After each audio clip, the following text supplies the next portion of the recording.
What is going on today? We got 12 teams, I believe, on tap for us. We're going to rate some fantasy football teams, suggest some moves, all that good stuff that we do here on redraft / dynasty decisions because we have no idea what format these teams are in.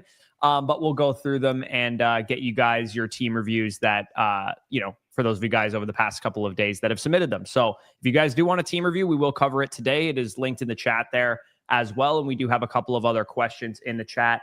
Huge game tonight. Obviously, Detroit Lions, Baltimore Ravens going to have some hopeful fireworks. I hope it lives up to the 53.5 point over under. I can't win, unfortunately, in the Flock League. Spoiler alert. I can. Spoiling much.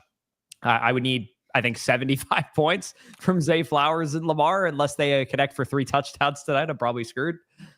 You know the scenario that I'm in right now. What would you give me? Maybe like a 35, 40% chance of winning? In this game environment, probably a 25%. Okay. Just going off the projection, because you know where the projection's at, and I would say I would favor the higher than where the projection's currently at. So yeah. Yeah. And Scribbles, lots of injuries. I mean, CeeDee Lamb going to be out for a couple of games. Mike Evans probably going to be out for a couple of games. So both of our respective wide receiver ones of our favorite teams going down for a few games. Of course, James Conner out for the season. Najee Harris out for the season. Tyrone Tracy expected to be out for a couple of weeks as well. We didn't talk about Cam Scatterbu on this morning's video. He was very close. Yeah, we probably should have just mentioned him, even though he didn't make necessarily our list, because I did move him up, I think, 6 or 7 spots after the Tracy injury. Yeah, for sure. I mean, Cam Scatterbu, I think I moved to 28 at running back, I want to say. I moved him in the tier with Montgomery in them. Yeah, I have him higher than that. I think where's Scatterbu in my rankings? I have Scatterbu at 27, just ahead of DeAndre Swift, RJ Harvey, Montgomery, like you said, Bill. Those type of guys. Yeah, I mean, I have Montgomery higher than you do, so that was more of a compliment from me. I have Cam Scatterbu at 28 overall, and for me, he's in a tier with Jalen Warren, Tony Pollard, and David Montgomery.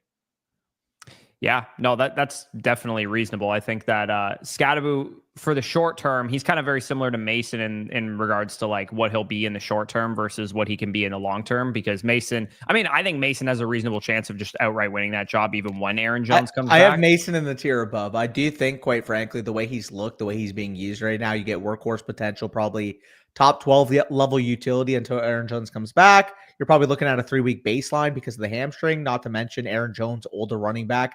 What if he has, he comes back to practice and he re-aggravates it? There's a very real possibility that with a guy like Aaron Jones, a 3-week hamstring injury turns into a 7 to 8 week hamstring injury. Yeah, no, it definitely could, especially like you said, if he there's no guarantee that he's back in 4 weeks too. Yeah. He's out for a minimum of 4 games. They have his practice window that they have to activate and all that kind of stuff afterwards. So yeah, I think I have Mason in the tier above. I was just saying he's kind of like a light version almost because the offense is kind of worse. I would agree than Mason. I have Mason in a tier with Kamara, Chase Brown, Trey Benson, and Quinshon Judkins. Yeah, so I have Judkins and Benson in the tier above and Kamara in the tier above. I have him in a tier with Kyron. It's a really small tier for me. I have Kyron Henderson, Kyron Williams, Jalen Warren, and Jordan Mason. They're kind of like the back end RB2s territory because the other guys I just kind of view as mid RB2s, and there's a large cluster from 15 all the way to 21. I have a couple of those guys, particularly Trevion Henderson higher, Kyron higher, because I just like what I'm seeing from the Rams offense. The fact that they were able to move the ball as efficiently up front against the Eagles front was pretty impressive to me. So maybe we can see some more efficient days coming from Kyron. Aside from that, though, Travis Etienne, I think, has to be a faller. Only 55% of the snaps this week. That was a little bit of a concern. Yeah, I moved him down a little bit. I think I had him at 13 going into the week. So I moved Walker, Brees, Jacobs, and Hampton ahead of him, obviously, because Hampton was a big riser. But I didn't really move Etienne down much. I would take Javonte over him, though. I would not. Definitely not. No way. Just more work overall. Javante's looked good as well. He's looked good. I am at 21. I'm still skeptical that he's going to look like this all season. Now, he's performing well now, and you obviously are happy that you drafted him, but I think he's kind of at the back end of this mid RB2 sphere for me. Part of it for me is I like what I've seen from the Cowboys up front, and I think that there's more threats for opportunity from Bajel Tuden than there is from anybody in the Cowboys backfield. again, that's if you want to say they're in the same tier for me. Yeah, I they are for me as ETN well. basically at the top of the tier and Javonte at the That's fair. bottom of the tier. We've kind of established that I'm a little bit less worried about Tootin than you that's are as reasonable. it relates to ETN. And I'm kind of worried about the Cowboys offense not being as good without CD out there for the next couple of games. I would imagine Lamb will probably be out at least a week or two, if not If I were to 3 to guess, 4 weeks. If I were to guess, week 6 is probably the target return.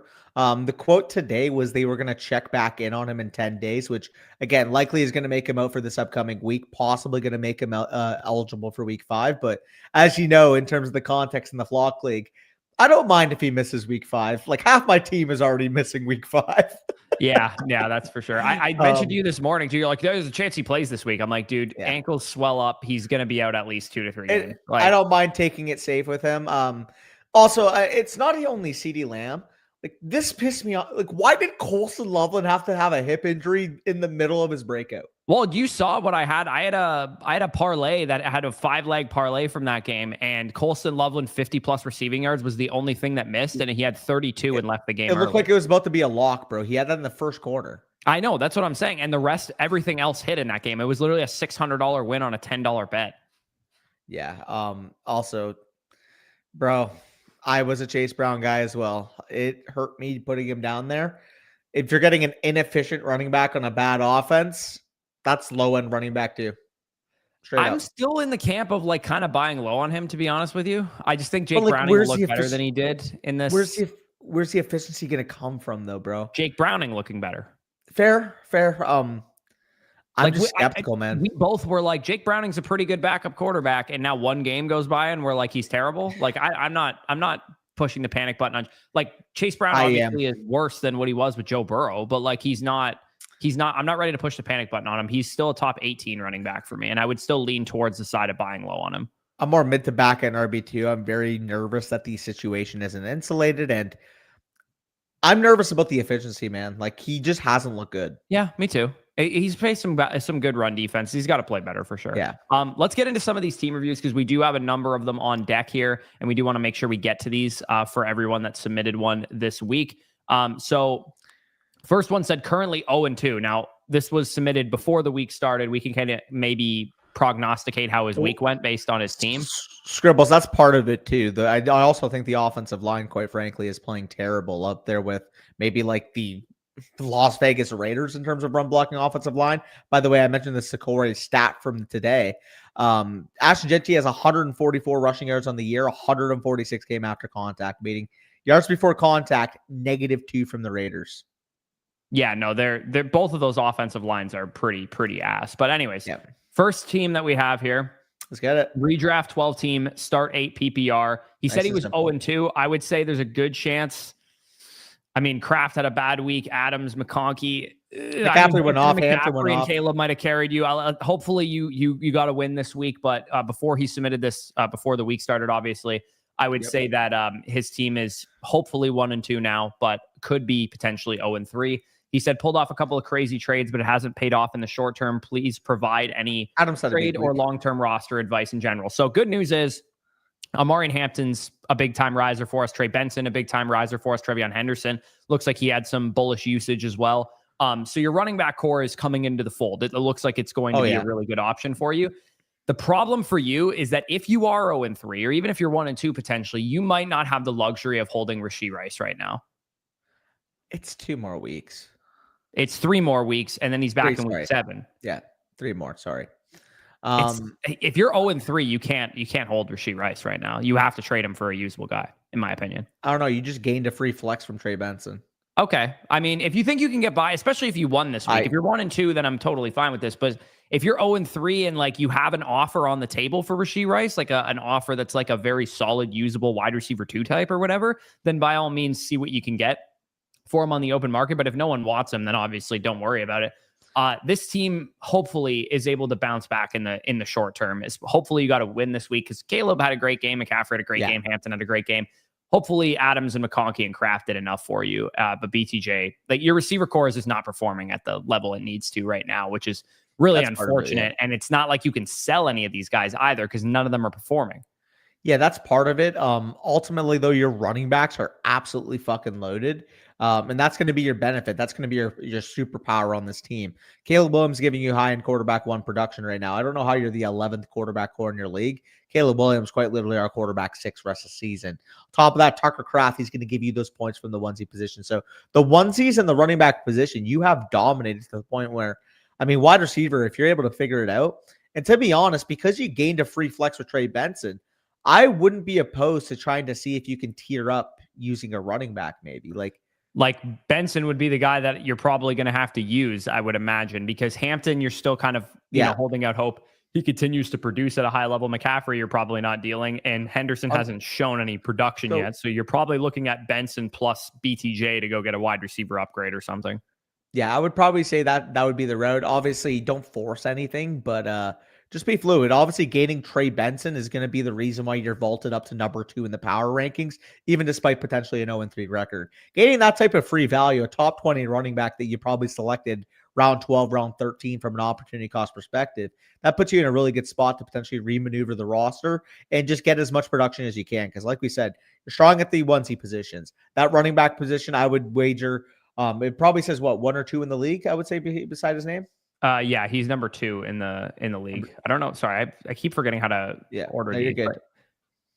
Yeah, I think there's opportunities to trade for wide receiver upgrades, in my opinion, because like if you look at this guy's team, for example, I mean, his team just kind of stinks in general, but this guy's probably going to be really desperate for a running back. So a guy like Trey Benson would really appeal to somebody like this. Would you be willing to sell Trey Benson and Brian Thomas Jr. for Malik Neighbors, assuming he's healthy right now and isn't in too bad of shape with the shoulder injury he suffered on Sunday night? Yeah, I mean, you could even see if you can try to get a Darnell Mooney type thrown back your way. He hasn't had a big pop. Or vice versa. You would have a free roster spot to go and get aggressive on a guy like Luther Burden. I would do it. Yeah, he was rostering Najee Harris too, so he's going to be that's a droppable guy for you to go and go pick up Caleb Johnson maybe and stash him, or Luther's going to be a big pickup this week potentially as a stash. I honestly think like that was kind of like the debut trial for Luther Burden in the context of the offense. He looks good, looks efficient, has a big return, has that big play down the field, scores a touchdown, of course.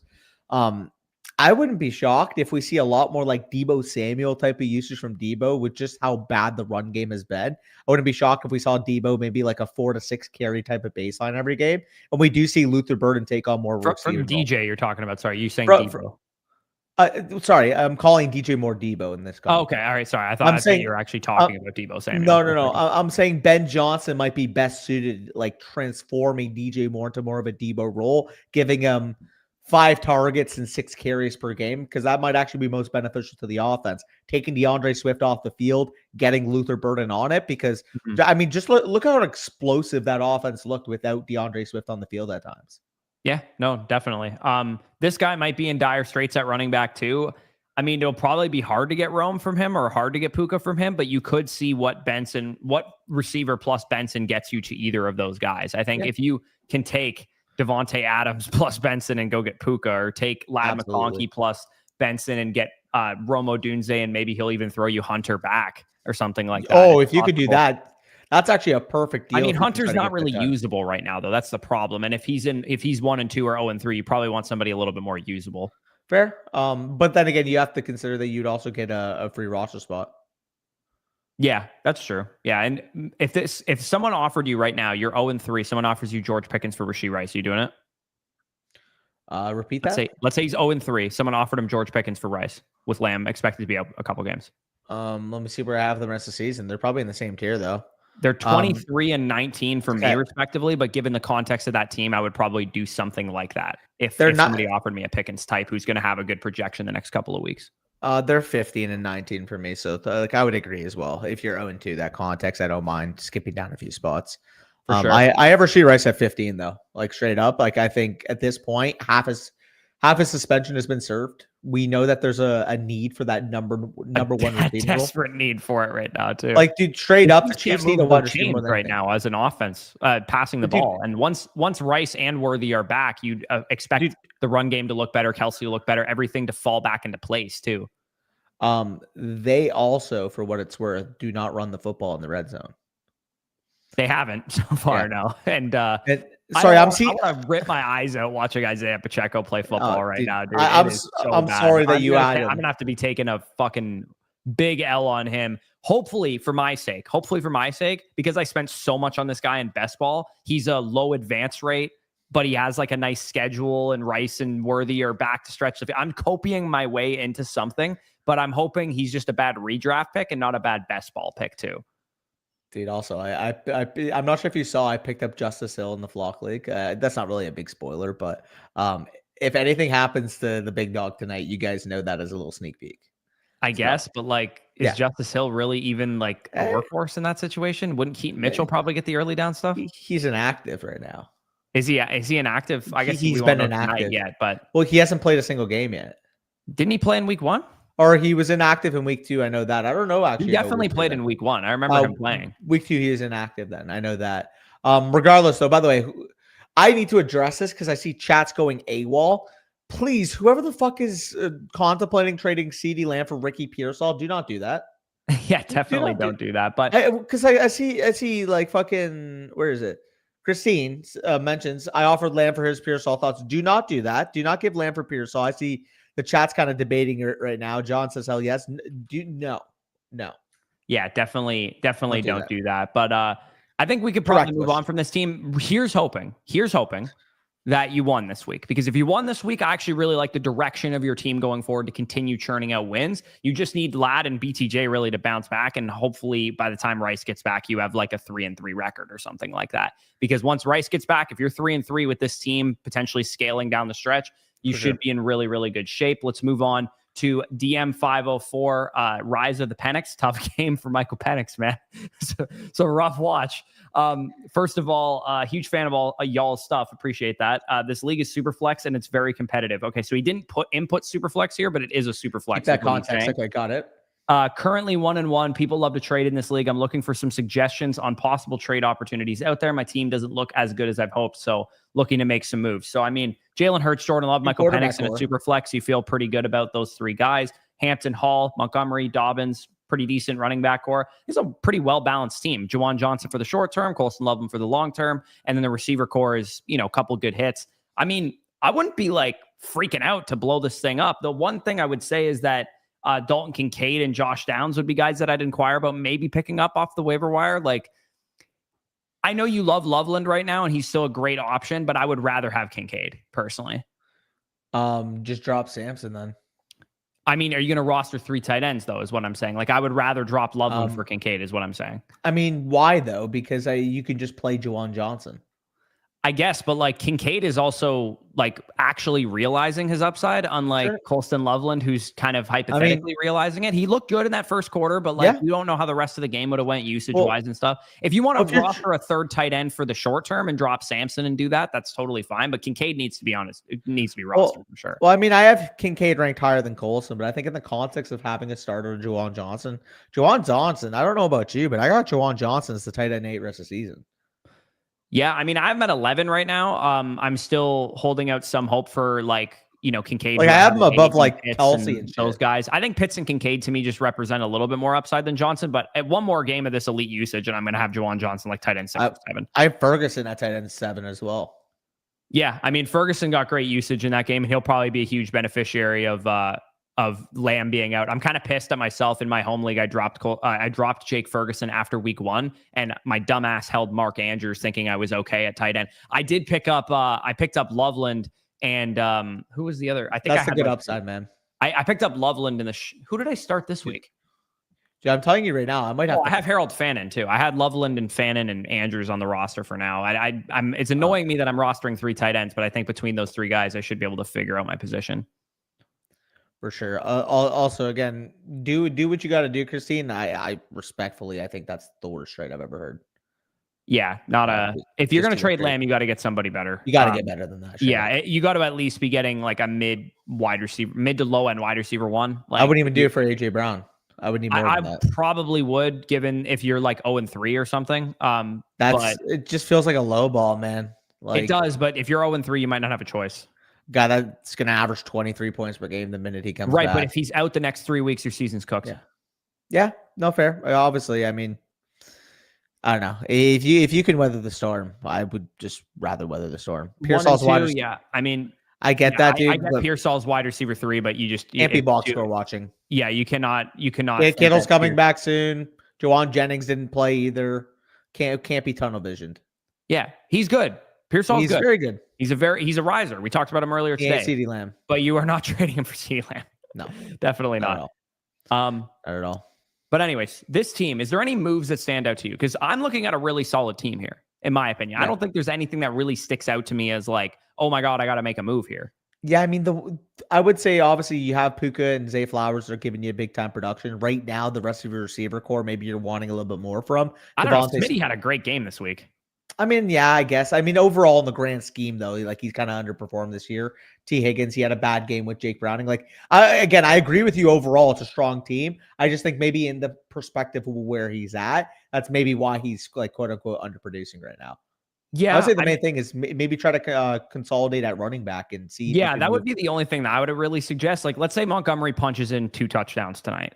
If you take Montgomery plus Breece Hall, are you able to up tier to the Bucky Irving, Devon Achane territory? Like that would make me feel a little bit better about my running back core because I feel like you've struck gold with Hampton. Dobbins is a usable depth piece. Montgomery is the one guy that does stick out as like maybe you don't really need him in this situation. It's also like it says start 8. I'm not sure if that includes the Superflex because then it would be a start 7 with a Superflex and that would make it a shallow league. So trying to get consolidation at running back definitely would be the only real thing I would say sticks out to me because I like Devontae Smith's outlook going forward. I think T. Higgins right now and Chase as well are both two of the bigger buy lows in fantasy because I'm not as worried about Jake Browning as it sounds like most people are. And Chris Olave, given the target volume, he's also a very usable guy at the moment as well. So, I mean, the one thing that would annoy me about this team is that you have 2 New Orleans Saints. That's why I think Kincaid would be a good pickup for you because you could rely on a little bit better of an offense if you could. But yeah, maybe put out a waiver claim for Kincaid, dropping Sampson with Judkins there. He's probably not usable unless Judkins goes down with an injury or gets suspended. So, yeah, anything else on this team, or do you think he's probably in decent shape here? I guess you could maybe try and upgrade a quarterback, given that it's a super flex league, but Jordan Love's underperforming. You can't really sell on him. Michael Penix just had like the worst game of his career by a country mile. So you can't really sell on either of those guys. And Hurts just had a great game. So you want to keep rolling with him. Yeah, exactly. You're hoping for better passing game scripts for the Green Bay Packers. You're hoping for Penix to just flat out play better. Like, I actually don't know what happened, to be honest. I mean, I saw somebody tweet out a stat that he's 0-4 when his opponents score 7 or more points. Which is like, I mean, we all know that like part of that was because like he led a couple game-winning drives and Younghoe Koo missed a field goal. And like there was that game against the Commanders last year, I think. Going for the when they were trying to win the division that they lost, and it was like not really his fault also, but yeah, he needs to Penix needs to play a lot better than that for sure. The Panthers just absolutely rung his bell in that game. Yeah, let me see if I can find it real quick. It was a tweet from Dataroma. Michael Penix. Negative 0.047 EPA per play, 28th to 33rd qualified quarterback so far. 43.1% success rate, 26th out of 33 quarterbacks, and negative 8.6 completion percentage over expected, 32nd of 33 qualified quarterbacks so far. Yeah, I'm not going to lie, Danny. I'm not going to lie. My QB rankings of the 2024 class are looking like the correct order. Yeah, I mean, so far, hopefully JJ and Penix were clearly the worst 2 of the top 6 for me, and they don't look like the best 2 at the moment. So yeah. Also, John, I respect you, but dude, you cannot say Pearsall's worth Lamb right now. Yeah, chat, please back us up here. Zach, back us up. We're not on a fucking island here. You can back us up. We're the chat's trying to trade CeeDee Lamb for Ricky Pearsall right now. Talk him off the ledge. Yeah, like are we forgetting that George Kittle's coming back in 2 games? Brandon Ayuk's Jennings didn't play either. 3 or 4 games. And Ricky Pearsall, as good as he is like a wide receiver 2 projection at best. Dude, I talked about him on today's video. He's like my wide receiver 26 rest of the season. I think he's really good, but CeeDee Lamb's a fucking league winner when he plays. What are we talking about here? So I just take 4 losses. No, like, I mean, there's other moves that you can make. You could, if you want to sell Lamb, you just need to get something better when sell Woody Marks for CeeDee Lamb. That's funny. Yeah, I know. But anyways, we could keep going here. We got plenty of reviews to get to. Anything else on this team, or shall we move on? I think we can move on. Like I said, you can go for the big fish there, maybe a Brees Hall plus J.K. Dobbins, like you said. You could even try to see if you can make a minor upgrade. Honestly, right now, you can maybe package David Montgomery plus J.K. Dobbins, and like what plus Trey Benson can you get attached? Because like I personally would even be willing to do that straight up. Those I'd be willing to do. I would for Benson. I would do that easily. I would too, but I'm saying in the context of the market, you might even be able to get a piece back. Yeah, especially if Montgomery scores once or twice tonight. Oh, yeah. That would definitely make some sense. But yeah, there's moves to be made, but I wouldn't panic. If you're worried thinking you need to make a bunch of gargantuan moves, you're probably panicking for no reason. Grouchy bracelet, shout out. One thing, I do have to give Jacob his flowers. Jacob, we called you crazy. We called you on Jupiter, but that Tyquan Thornton over Travis Hunter call, I will give you your flowers. That was a fucking phenomenal call. It's sitting Hunter was correct process. Doing it for Thornton was crazy. But Thornton actually having a big game, I will give you your flowers, man. Like I gotta call you smart because that got there, man. That got there. That's all I can Joe say, levels of stuff there. That was a mega brain. Okay. For some reason, I'm not seeing Grouchy Bracelet's team here. He says gotten a bad situation having Kenneth and Aaron Jones in split backfield. Okay, so I guess we just got to find Kenneth Walker and Aaron Jones here. Maybe Gunderko. I'm just going to find these two running backs here so we can figure out which team his is. You didn't click on Durko. Yeah, I did. I clicked on the first one already. I didn't realize. Okay, let's find it. Aaron Jones. Okay, there's Aaron Jones and Walker. All right, well, oh man, he also has Lamb too, and he has BTJ and Ladd. This is not a good start to the season for you, my man. I won't lie to you. This might be one of those years you just go up to the fantasy gods and you just go, it's not my year. Sometimes it's just not your year. Bro, that's like me in one of my leagues right now. Holy crap. It's like you get like Chase Brown and Xavier Worthy and like, but I looked at my draft and I'm like, Jesus Christ, I got like a mid or one of the worst picks of the round, like every fucking pick. Yeah, no, sometimes you just get screwed. Deciding on waiting it out to see if my rookie running backs amount to something and pray BTJ and DJ Moore improve, or trade one of my top wide receivers for an improved running back. Thank you both. Okay, so he did submit this before the week started. So, I mean, Walker, Judkins, those guys had solid weeks, but Ladd McConkey, Lamb dropped 0. Brian Thomas didn't have a good game. Like, this is Tucker Kraft had a bad game. Justin Herbert didn't have a great game. He probably lost. He's probably 0-3 right now. Yeah, I mean, there's some crazy guys on the waivers as well. Matthew Golden being available. Dude, I would prefer Matthew Golden to, I mean, like you could drop Rashad White for him right now very comfortably. Aaron Jones, I'd feel comfortable dropping for him, to be honest.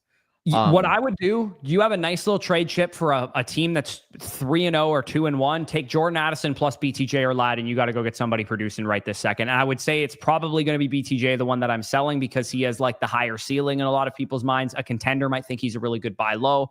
That's probably what I would be looking to do. Like, let's say BTJ plus Jordan Addison can get you, trying to think of somebody that's producing at the moment that would be in that territory. Like, who's this guy who was 2-0 coming in? Is ambiguity Gunderko? Maybe. Yeah, this guy was 2-0 coming into the week. Can you get to Collins using BTJ, Jordan Addison plus another piece or something like that? You need dudes to produce right now. Like, or you could just sell Lamb for Collins straight up if he's willing to do that, because he's 2-0 and maybe he's 3-0 after this week, because Henry has yet to play. Cook had a big game. He lucked into Benson. Like, this guy might be willing to invest in a guy like Lamb, knowing that he can wait a couple of games. If you give him Lamb and Addison, would he give you Nico and Hollywood or something like that, so that you can get by with some of that production? Hi, so Wyatt, if you signed up for an annual Flocker or Mother Flocker membership with code FSE, just Mother Flocker, not Flocker. Just Mother Flocker. Correction, my apologies. You should have gotten a free voucher sent to you. Yeah, if you're a season pass holder, it is just a trade question, a start sit question. But if you can upgrade from your season pass to an annual Mother Flocker to get the free team review. But yeah, if you are an annual Mother Flocker, you have the upgrade there. I don't know. The way I look at this team's in dire straits. You have to make a move. And you need to find, there's going to be 2 or 3 teams in your league that are sitting pretty, that are going to be in a position to buy CeeDee Lamb. And you're probably going to hate giving him away, but you really don't have another choice right now. I mean, like, you have Ladd McConkey, Brian Thomas Jr., That's what I'm saying. More. They should be producing for you, man. Like, Matthew Golden is a free waiver pickup to be able to get you by. Like, if you're getting offered startable though, like Addison and Lamb are the two guys that are not startable here that you can maybe trade to a team. played 84% of the routes. I know, but is he startable? That's I not, would say so. If he's getting 84%, Godwin, Addison, dude, Lamb, not startable. You got to sell him. If Matthew Golden's playing 84% of the routes and giving you 5 catches for 52 yards this week alone, I think he's going to get better moving forward. I do think he's a flexible option in PPR leagues. Absolutely. Sure. But again, like it fully depends, dude. You're honestly. 0-3. Are you still excited about, like, obviously he's free, so go pick him up. It depends what's available, dude. I'm not selling CD Lamb for like wide receiver 8 on. Well, that's what I said. I said if you could sell Lamb for Collins and maybe you give him Addison too because he's a winning team, give him Lamb and Addison for Collins and a piece back. Maybe he'll give you Pollard or something like that. You kind of don't have a choice. You need players that are producing right now because another week or two and your season is cooked. If you're getting low balls, I'm not accepting low balls. If you can figure out a fair deal, then yes. And if Ricky Pearsall is what you're being offered, then don't accept that. But if you can get Collins or London or something like that for Lamb, like that's probably what I'm looking to do. Yeah, I wouldn't rush it, honestly. Yeah. I don't know, man. I think this team's probably, he's 0-2 coming into the week. He definitely lost given that Lamb dropped 0. Lad had a bad game. TJ, like he's 0-3. He's got to make a move. Probably. Kraft too? It depends what's there, man. Kraft's banged up. Can you get a tight end who's producing for a little bit cheaper? I mean, you have Jake Ferguson on the waiver wire if you really want. Go pick up Jake Ferguson. That's a storm you can weather. But I think you have to make a move, whether it's Lamb tearing down to like a London or a Collins or something, or taking BTJ. Like RJ Harvey, for example, would appeal to a team that's 2-0 or 2-1 or 3-0. RJ Harvey plus Brian Thomas Jr. get you a receiver who is producing right now. I would much rather do that than the CeeDee Lamb one. If you could, I know, but like Lamb is also out, so at least BTJ is healthy. It does say. If it says the 30% off, then it would have automatically taken in the code, right? It does say 30% off, but I haven't put in FSE anywhere. I think it's the last screen that you have. It goes through the process, and then I think the promo code is the last screen. But if you follow the link that we have in the chat right now, you're fine because it took you direct link. Like if you look at your website URL too, it should say FSE somewhere on there. But if you just took the link direct from our chat, then you should be fine. And on your last screen, it should give it to you. But we should keep Boogie in here because, like I said, this team's in dire straits. I think he personally has to make a move. I wouldn't be just comfortable waiting this one out because I think he's at a point where he's got a bunch of guys that'll. I would rather do it with BTJ and pick up Matthew Golden because I think perfectly fine in a PPR league to flex Matthew Golden if you have to. Sure. Yeah. But also, and Jake Ferguson needs to be picked up on this. Yes, he does. But Addison, Godwin, RJ Harvey, those are guys that are not luxuries you can really afford as an 0-3 team. Like Godwin, Addison, RJ Harvey, those guys are going to appeal more to teams that are looking towards the future into the later portion of the season. And if you can get somebody that's part of it right now, you should probably do it. That's part of it to me, dude. Like when Lamb and Godwin are there, your wide receiver core will be an issue no more. It's just, can you weather these next couple of weeks? Can you pick up Matthew Golden and start a Jake Ferguson and get by? Like you're going to know, especially too, who are you playing? Are you playing the guys that are, not putting up a lot of points and are 0-2? Like, can you get by? Can you play the game like that? I wouldn't just sell CD Lamb for 80 cents, 85 cents on the dollar. Okay, well, if you don't want to sell CD Lamb, you probably got to sell Addison, Godwin, RJ Harvey. Or I would rather do that. Which is fine. That's totally fine. But it's just I'm looking at a guy that, like, if you can weather the storm and you can get him back week 6, he's the type of guy that can win you the league. And I just philosophically, I can't just give that up. That's fair. I'm in dire need of running back help. Big Pearl has here. Seems like Genty, Swift, Ramondre owner, and Kyron Javonte Chubb owner are willing to make some kind of move. Okay, so some of these guys might be available. Genty, probably the most interesting of that group. I'm obviously in dire straits at running back, going 0 running back death. Any chance we can do this review ASAP? So I apologize, Big Pro. We did not get to this review before the week begun. Danny, can you send him a trade and a start sit voucher? Yep. Because we didn't get to this one before the week ended up beginning for him. But good news for him is that he's got Benson now as somebody who just emerged as a legitimate startable RB every single week. So one win in the scorecard for 0 RB managers who have Trey Benson as their RB1 now. And RJ Harvey, again, the snap share wasn't great. Zach Charbonnet obviously was out for this game. Rashad White, kind of usable, but not really excellent. Good news is that you now have one running back that's a very reasonable starter for you. And the rest of your team's in really good shape. I mean, you have the best running back or the best quarterback and the best tight end in my rankings for the rest of the season. You have Puka Nacua and Nico Collins, who are both great options. Rasheed Rice. Oh, my gosh. He's 2-0 also. Awesome. Like, for what it's worth, he's 2-0. And he might have won this week too. I mean, Collins had a 50-yard touchdown. Puka Nacua had a big game. Trey McBride caught a touchdown. Lamar hasn't even played yet. So if he's 3-0 after this week, you are in great shape going forward, and you have Rice coming back in a couple of weeks too. Yeah. Your wide receivers are going to be phenomenal. You're already phenomenal at the onesie positions. At this point, now you have your RB1 settled. If you can take a combo of, I mean, realistically, can we get Travis Hunter's available on waivers. What? Sorry, that just you got to go pick up Travis Hunter. Sorry, that just completely broke off my train of thought for a second. Kayshon Boutte, drop him, go pick up Travis Hunter.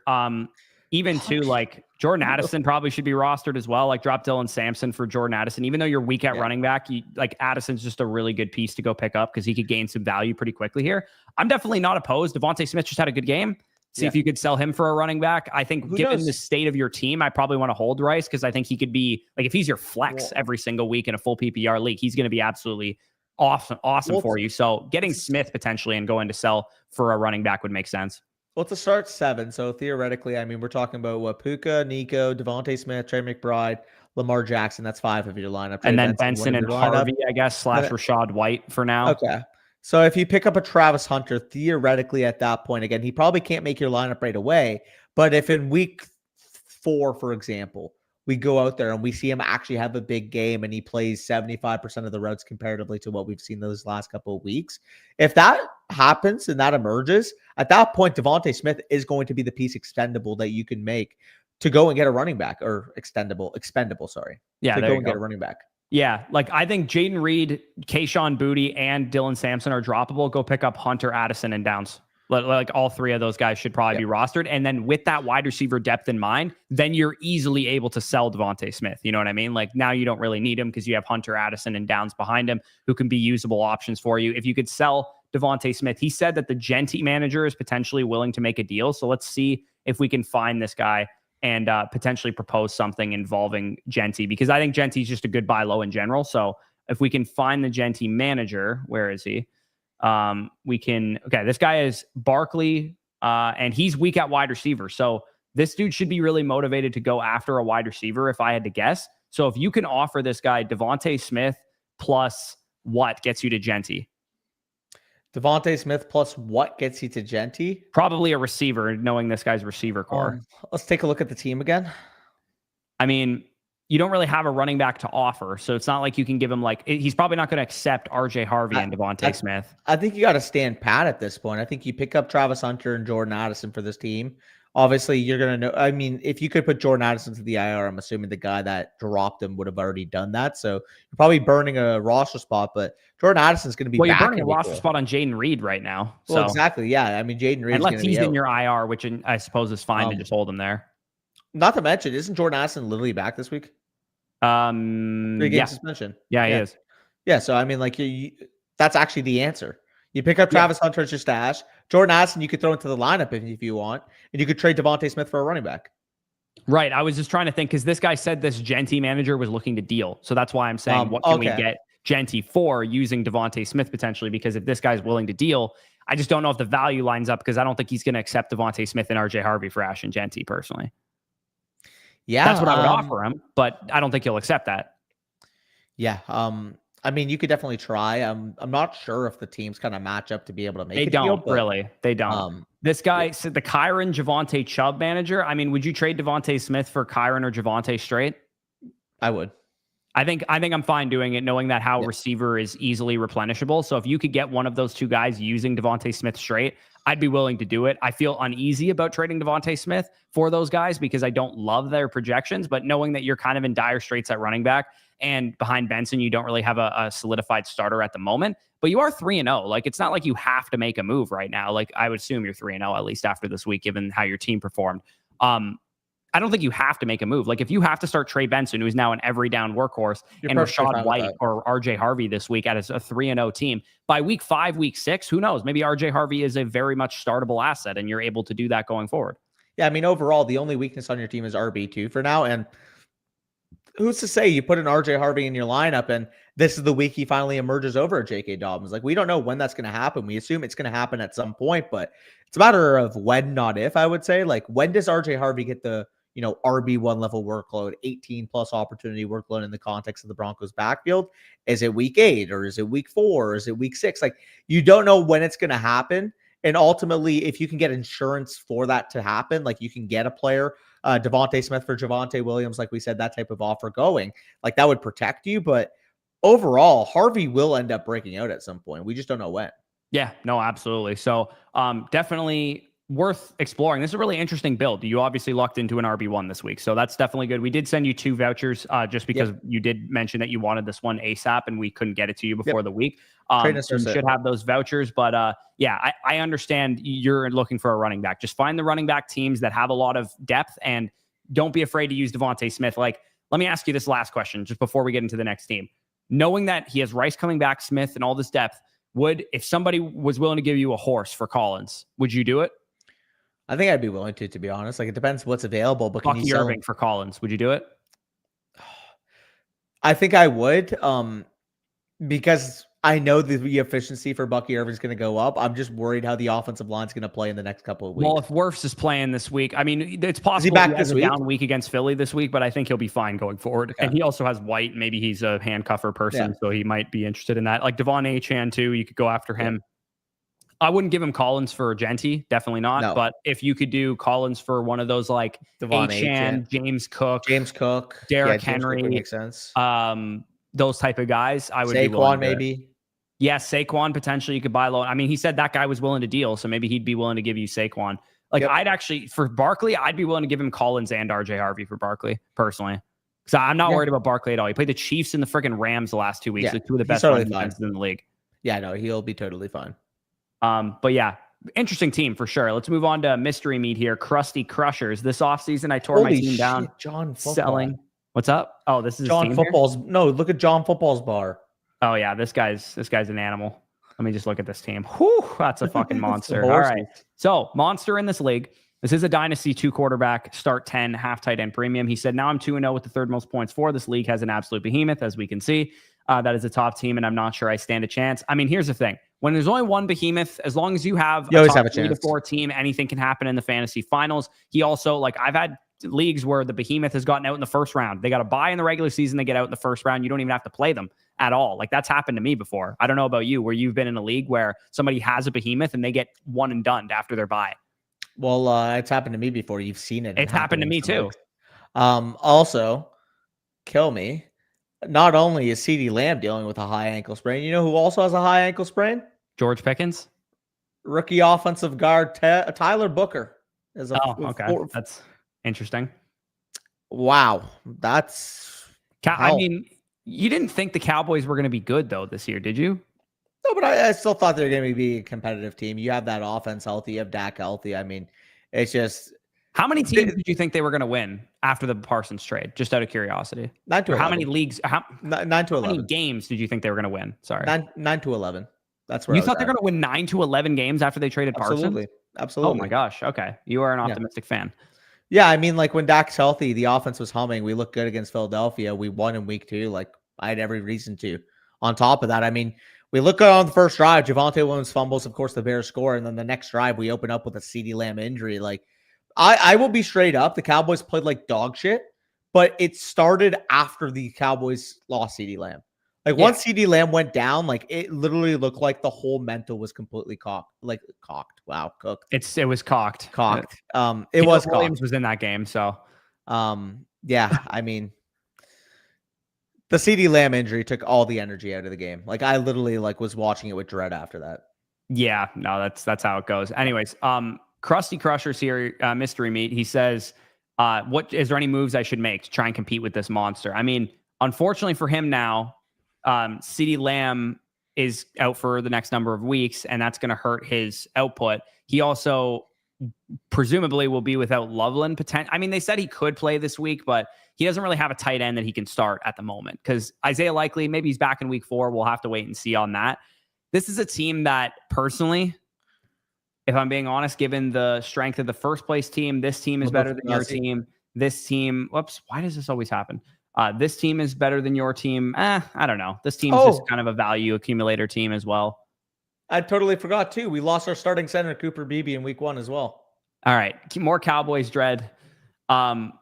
I would probably consider this a team where I'd be maybe looking to shed production for value. I don't know. Is this a team where you go, oh yeah, I'm absolutely like still competitive here? Like after this Lamb injury and like, I mean, he's 2-0. He's probably 2-1 after this week because Lamb dropped a donut in his lineup. This is one of those teams that could go either way for me. Yeah. Given the context of how big of a monster the other guy is, I'm selling guys like ETN and Warren right now. This is a dynasty question. That's why he's ranked number 5. I'm liquidating guys like that. I'm liquidating even like. I mean, I actually tend to think that ETN's going to get an extension after this year, but I agree. Like generally, he's giving you good production. Someone's going to give you a future 1 for him or something. You probably do that. Same Jalen Warren. I mean, production wise, he should be able to get an early 2 out of him based on what he's producing right now. Can you potentially get 2 1s if you packaged ETN, Warren, and a 2? Maybe, yeah. From somebody that's desperate, like a contending team. Well, I just sold Io Manor and a 3 for Caleb Johnson, a 2 and a 3. So, I mean, people are excited about Io Manor too. You could potentially throw him into the deal. I know he's a young player and he fits your build or whatever, but he could be at peak value potentially. So there's moves to be made here. I look at this roster. You don't have a QB3. You don't really have a great running back 2 behind. And like, ideally you'd have a hammer on top of ETN and Warren. And you also just lost your best receiver and don't currently have a tight end. Like, to me, this is the type of team where you go, hey, I was coming into the season. It was house money. I was going to wait and see. Well, this is the C. You see what your team is looking like right now, and your best player is hurt, and you don't have a quarterback 3, and your running back core isn't strong enough, and your tight ends aren't producing. So this is a team that's better suited to probably pump into the future. The CD Lamb injury was a blessing in disguise for you. And again, I know you're in what, second, third place, fourth place, whatever, at 2-1, but I wouldn't let that record fool you necessarily. Just use that as a potential opportunity to leverage players from your team, because you're 2-1, which means your players are producing, which is better for selling them. Anyways, like if Warren wasn't producing, he would be harder to sell. If ETN wasn't producing, he'd be harder to sell. So to me, I know this is a team that maybe could compete if things break right. I just think you would need a lot to go your way for it to actually compete. Yeah. And let me address this. I did see, Bron, did you see? I'm just saying because he also has Ladd McConkey, context of dynasty value right now. So Ladd McConkey, 2024 rookie season, slot percentage 70.2%, slot yards per run 2.23. Yes, I did see this tweet. Yeah. So you saw that. So I would say the biggest thing for Ladd McConkey, and it kind of points you to the fact that maybe some of these metrics are a little bit skewed. Yeah, sure, is in the grand scheme of things, Ladd McConkey underperforming based off his talent level, absolutely. But it's also a reminder that your efficiency and your, yards per route run and all that, it's also a factor based off who's around you. Like we've learned definitely. That tremendously. Like you could have a great quarterback playing MVP football right now, but if you have legit target earners around you, like this is precisely kind of what happened to Laporta last year, where we were like, Laporta was such a great player. He was the first tight end off the board in fantasy drafts. We weren't accounting for Jameson Williams being as good as he was. Yeah. And that's what resulted in Laporta having a down season. We weren't accounting for QJ to be as good as he was and Keenan Allen to get signed to the team late in the process. And that's what's causing Ladd McConkey not to produce. Yeah. And I mean, sure. I'll take the L. When it happened, when he got signed, Keenan Allen, I wasn't worried at all. So I'll take the L on that.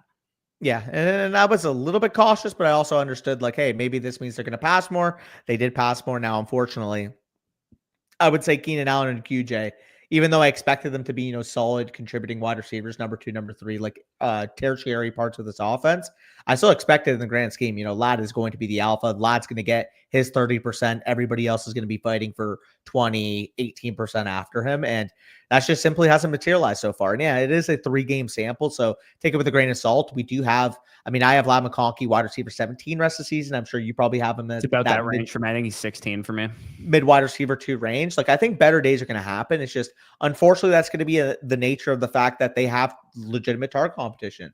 On top of that, it sucked that I had to add him on for free in that trade. I'm not sure if you saw, like, the tax to get that trade reversed was adding Gadsden, which the grand scheme I wasn't minding, but Gadsden 38% of the snaps and 7 targets. Yeah, he looked really good too. I was a big Gadsden guy in the Dynasty offseason, so I feel like you got to feel pretty decent about Gadsden if you had, people. He was undrafted in a lot of fantasy drafts, Dynasty rookie drafts, and like 4th round pick. So feels pretty good to have some shares there. This is real as fuck, by the way. Like, who would have thought coming into the year? Yeah, literally. Which, by the way, it is hilarious. It's like we expect it's like, oh yeah, sure, like the 38th overall pick, he's going to continue to alpha like the former 20th overall pick or wherever QJ went. It's like maybe like QJ getting better was always like a factor we could have baked in a little bit more. 3rd-year breakout for a guy that was a good process that needed time. Yeah, I mean, like, could he be 1,000-yard, 1,100-yard player this year? Yeah, probably. And here's the thing. With Quentin Johnston with Quentin Johnston, do you remember a trade that I made before week 1 in Tone Setter Truthers? That looks like the dumbest fucking trade of all time now. And everybody in the chat said I absolutely fleeced the guy. QJ in a 3 for a 2 or something like that? Worse. Way worse. I traded QJ and Jonathan Taylor for Chase Brown and Javonte Williams before the season. Oh my. I mean, I still like Chase Brown. I still believe in him long term, but I said you fleeced too. Yeah, AJ in the chat. Oh my God, what a fleece. You absolutely destroyed him. Because JT and Chase Brown was more or less a wash. In fact, we actually preferred Chase Brown in Dynasty going into the season. And then QJ versus Javonte Williams. This was after week 1's Thursday night game where Javonte Williams had the great performance. I think this was actually heading into week 2 that I made this trade. But still, man, QJ, that sucks. QJ is kind of breaking out right now. My receiver core is in pretty decent shape, so I'm not too worried about it. But yeah, losing JT for competitive teams sucks, man. Like the guy's literally a top 6 redraft asset. Hey, yo, that preseason hit factory reset him. Yeah, literally did factory reset the guy. But yeah, last thing on mystery meat, again, we pretty much made our thoughts clear. I would probably look to shed production on this roster. I would not go crazy and start buying players and trying to compete right now, because I just think with that monster, like you want to build a roster that's going to compete with that monster in like a meaningful way. And right now you're just too weak at too many different positions. So I would probably take the cautious route and try and retool for next year. Zach fucking leaked our matchup, by the way. Did he? On Twitter. He tweeted out the exact score going into Monday Night Football. And everybody knows who he has left. Yeah. There it is. Anyways, we got like at least 6 more team reviews that we have to get through here. So let's get going, brother. Let's lock the fuck in here. Hey, I do the same thing. Let's go. All right. Lamb's little chub, LOL. Thoughts on overall roster, potential waiver claims, but most importantly, I feel like I need to boost the running back position. We have a Danny in the league, Cowboys homer. So what do you think about trading Lamb for, unfortunately, he submitted this before the games yesterday. So Lamb for Gibbs plus Pearsall ain't happening now. Oh, that would have been, fuck, like according to the chat, that's a free Gibbs. Yeah. Well, okay. Again, looking at this roster, he's definitely 1 and 2. Brees, Chase Brown, Lamb. Didn't win this week, guaranteed. I will say if we had done this team review before Sunday, we 100% would have said to take that. Lamb for Gibbs plus Pearsall going into the weekend. Oh yeah, 100%. Yeah. Yeah, I'm the Lamb guy, but like that's the same tier, and you're getting a free Pearsall now. Obviously, in hindsight, unfortunately, hopefully you did able to get it before. The week started. I don't think you did though. Unfortunately, doesn't look like it. And with that being said, because you missed out on that, literally send him a voucher. Send him a voucher for that. A team review voucher, not a fucking start sit question voucher. That's our apologies there, because that's Anarcher. Perfect. But looking at this team, man, like this is going to be in rough shape. I can't lie to you. I cannot lie to you here, because you got Brees Hall, Chase Brown, who are underperforming, Rashee Rice, who's not healthy, or who's not on the field, can't play until week 7. CeeDee Lamb, who's currently not healthy. Devontae Smith, QJ, Downs, Diggs. That's who you're starting this week. There's no saviors on the waiver wire either. No. McBride and Allen, they're going to give you a nice floor at their respective positions, but man, you're in rough shape. I would be open to tearing down from one of your elite onesies if you could get a meaningful wide receiver producer on top of it. Like if somebody's going to give you, for example, Tyler Warren and George Pickens, or Tyler Warren and Marvin Harrison Jr. or something. Somebody that would like be a functional wide receiver that you could use. And also maybe you get a tight end back who's still like at least somewhat of an advantage, not obviously to the degree that Trey McBride is. I'd be willing to maybe do that kind of move because at 1 and 2, you're probably not going to be in great shape without CeeDee Lamb for a couple of weeks. I know you hate this, but if somebody's willing to actually pay for Rice what he's going to be worth when he's back, like a top 15 to 20 wide receiver price tag, you might not have the luxury of holding him. So again, somebody offers me, let me give some reasonable actual people that I would trade Rice for. Somebody offers me Garrett Wilson, Emeka Egbuka, Ladd McConkey, Tyreek Hill, Devontae Adams, Brian Thomas Jr. You might want a little plus on that. So like, let's just say here, can you get Tedderall McMillan? Yeah, I mean, obviously those guys. I'd even be willing to doing like a Ricky Pearsall plus if you have to. Like, it's the topic of conversation for this, but maybe you can get Pearsall plus like a usable running back as well. That might like go to whoever has Pearsall on this team. Okay, let's see. Because that also fits the fact that he needs early season. Okay, we need to find the Gibbs team because he said he had Pearsall as well. Oh, right. Yeah. Well, he's willing to give up Pearsall now. This guy's team, Pearsall plus. I mean, I would if this guy is probably 2-1 after this week. If he offered me Devontae straight up for Rice, and I'd give him Rice plus probably, I would do that. This guy also just lost James Conner. Yeah. Yeah. There's nothing on waivers either. So you're gonna have this is rough, man. This is I think his best course of action, if this were me, is probably tearing down from Josh Allen or Trey McBride. That's probably the best course of action that he has. Yeah, I mean, someone might think they're selling high on a Caleb Williams. Maybe you can see if you can move down from Josh Allen, get like a secure running back in that deal, or wide receiver for that matter. With 2 quarterbacks that would be interested in trading up for one. Like this guy's Drake May. Could you get Drake May plus Terry McLaurin? Probably Drake May plus Tyreek Hill for Josh Allen plus a small piece back. Maybe. You're not feeling great about it though. I would feel okay about that, knowing what state my team is in. I mean, this guy's team probably doesn't have any good throw-ins for you. Like Nix and Judkins. I mean, if this guy offered you Bo Nix and Genty for Josh Allen, I would do that. Yeah. But I just don't think you'll get offered that. Now, can you get like Judkins and Sutton? For who? Allen? Judkins and Sutton straight for Allen? Yeah. I mean, he'd probably throw you Fields just for shits and gigs because he's going to drop him anyways. Yeah, probably. I don't know. Would you do that? If he gave me Nix, Judkins, and Sutton, I would consider it. Yeah, try that. Well, that's what I was saying initially, but yeah, try both. Yeah. Yeah. Unfortunately, you're just kind of in the position where you are down your top 2 players at receiver because one's suspended, one's hurt, and you're going to probably have to make some moves to get by in the short term. I mean, Devontae Smith, QJ, Diggs, Franklin, Downs, Marquise, like that's not terrible startable options for you if you feel like you can get by. And if by some miracle you actually won this week and you're 2-1, not 1-2.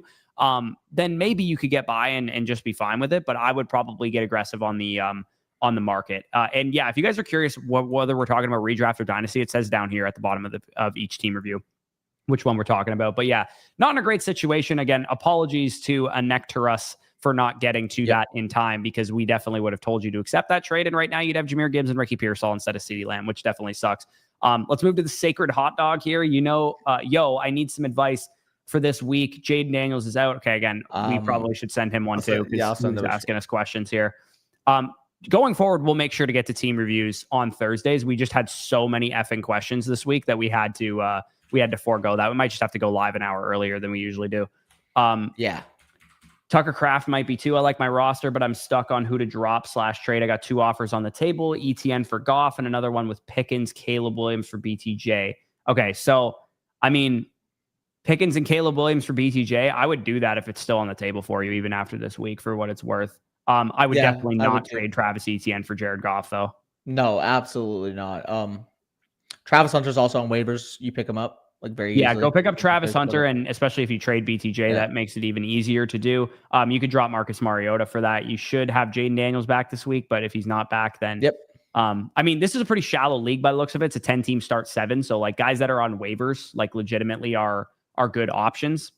Because look, who's his worst player on his roster? Like, assuming he drops Mariota, who's the worst player on his roster? Who do you drop for Hunter? 2 for 1. Consolidate. Right. Yeah, do 2 for 1s, of course. Consolidate. But let's say he had to drop somebody for Hunter. actually don't even think there's any, like RJ Harvey is probably the guy that you drop, assuming Mario, Which like let's say you Jaden probably isn't don't given back. the market value right now. Let's You say probably Jaden don't. isn't back and you need to roster 2 Correct. quarterbacks. Like, Correct. You probably don't given the market value right now. If you can, like we were saying, can you take ETN plus Brian Thomas Jr. and go get like a huge hammer at running back? Like, can you get? I mean, you probably you have Jonathan Taylor. I wouldn't say that name, but like, can you get Saquon, James Cook, Saquon, like someone in that range? Derrick Henry, maybe, depending what happens tonight. Like, I'd maybe even be willing to do that for Genty or like somebody in that Amari territory, like Hampton. Yeah. Yeah. Achan, Bucky. Yeah. I mean, given how ETN's played on the box score, though, like I think you can aim high because people are going to say, "Oh my god," and especially considering how like shallow this league is too. Like you don't really feel like, because you're not trading Travis Etienne and BTJ for Bucky Irving. You're trading Travis Etienne and BTJ for Bucky Irving and Travis Hunter. Yeah, I mean, worst got like, say you had to pay up and do it. Would you do Chase and ETN for Puka? Chase and ETN for Puka. It's a lot, but think you're getting Hunter back for free in that, so it's basically I'd probably do that. And like in this format, like Puka might average 25 points per game. Oh, dude, Puka's a monster. I feel the one thing I feel great about in my home league is that unless Jahmyr Gibbs gets 35 points today, which could very easily happen because this game environment's insane, I'll go to 1 and 2, and I have Benson and Amari and Hampton on my team. So I would feel very good about that going forward. And Puka was my first pick, and I'm glad I picked him. Bush, I will tell you too with Puka, if I just in my own fucking leagues, because again, I drafted Justin Jefferson in 3 of the 4 leagues. Obviously, I only have him in 1 of the 4 redraft leagues now. But you remember all offseason, basically before the Matthew Back Stafford. Wow. The Matthew Backford. The Matthew Stafford back shit. Before that came up, I actually moved Puka above Justin Jefferson in my rankings. And then even despite knowing that he was healthy coming into the season, I think like the lingering thing of like old quarterback, what if it resurfaces? It made me put Jefferson back over Puka, but I should have just fucking held to my guns, man. I said all offseason, I'm like, Puka Nacua objectively has a higher ceiling than Justin Jefferson. He outscored Jefferson last year. It's not like me putting Garrett Wilson above Jefferson and like he hadn't proven it. Like Puka outscored Jefferson in points per game last year. It makes me upset with myself knowing that I had it right and then got scared off of a fucking Fugazi back injury. And like maybe this somebody might bubble up still. He could get rocked somebody in a could game. clip this in week 8. I get that. But like Puka Nacua looks like by far the best pick on the board at this point. Like at least straight at the up. end of the first round, yeah.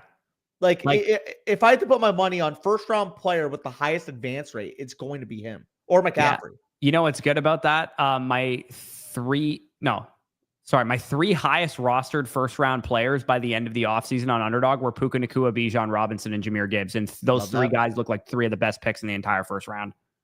Gotta love that. Anyways, just consolidation moves. Pretty straightforward here. That's all you got to be doing at this point. And again, hopefully you took a W down this week. I mean, you probably had to pivot to Jake Ferguson, I would imagine, given that you probably played Tucker Kraft, actually. Never mind. But Mariota was a good start. So he had a good game, and you probably ended up winning, I would imagine. Odunze had a great game. JT had an awesome game. Obviously, ETN was pretty solid. Maybe you played Mason too, and Mason was really good this week. So I'd say you're probably 2-1 if I had to guess. Make my best estimate on what happened this week. And you have a really good team. I would just say probably try and make consolidation moves, like we said. Go after hammers, go after Pukas, go after Saquons, go after Buckies, go after Genties, go after those type of guys. If you can, using some of your depth, knowing that you can just replenish by picking up Hunter and whatnot and be on your merry way. So let's roll into, we do have some trade questions and stuff. We'll just go through them in order if they were submitted. It doesn't matter if it's a trade question or a review. We'll just go because there's probably some questions that apply to tonight's game. I just need to see one thing quickly because I know we got a motor mouth after this. I see John kind of mentioned it in chat. Corey, I do recall one bet that I don't know if we wrote down or not, but wasn't it CMC has at least 20+% more carries than Brian Robinson this year? Something like that, yeah. Hey, brother. Christian get a handle 30 touches in the game all year and stay on the field. I mean, We'll see, but fucking that it was just comedy because I remember you're like, yeah, it's gonna be a split backfield. I'm like, I didn't think, okay, I said that when it first happened, and then I was like, okay, that's probably not going to happen. I moved McCaffrey down into the second round, and then I was like, okay, that's dumb. And then I put him back up to like 10th overall or whatever. But I still said I would take Puka and Collins over him. That was like the I did too. That I had. I just saw John say it in chat, and I just remember that specific argument. I'm like, we were really talking about Brian Robinson. Yeah, no, Brian Robinson was kind of a bum. Package Pearsall and Kraft, what tier of running back / wide receiver would you be looking at if you package those guys together?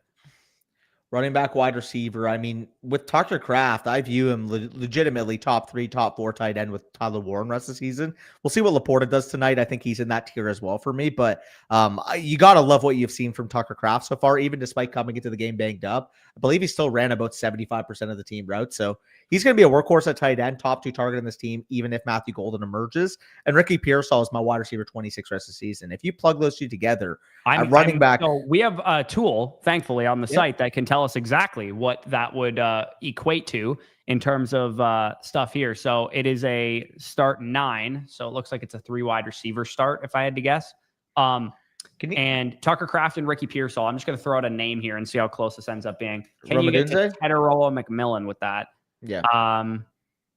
It says dead even fair trade based on the expert rankings. So Tetaroa McMillan, anybody in that territory? Adams, AJ Brown, Flowers. Maybe Drake London if you're lucky, because that guy's like not liking what he's seen so far.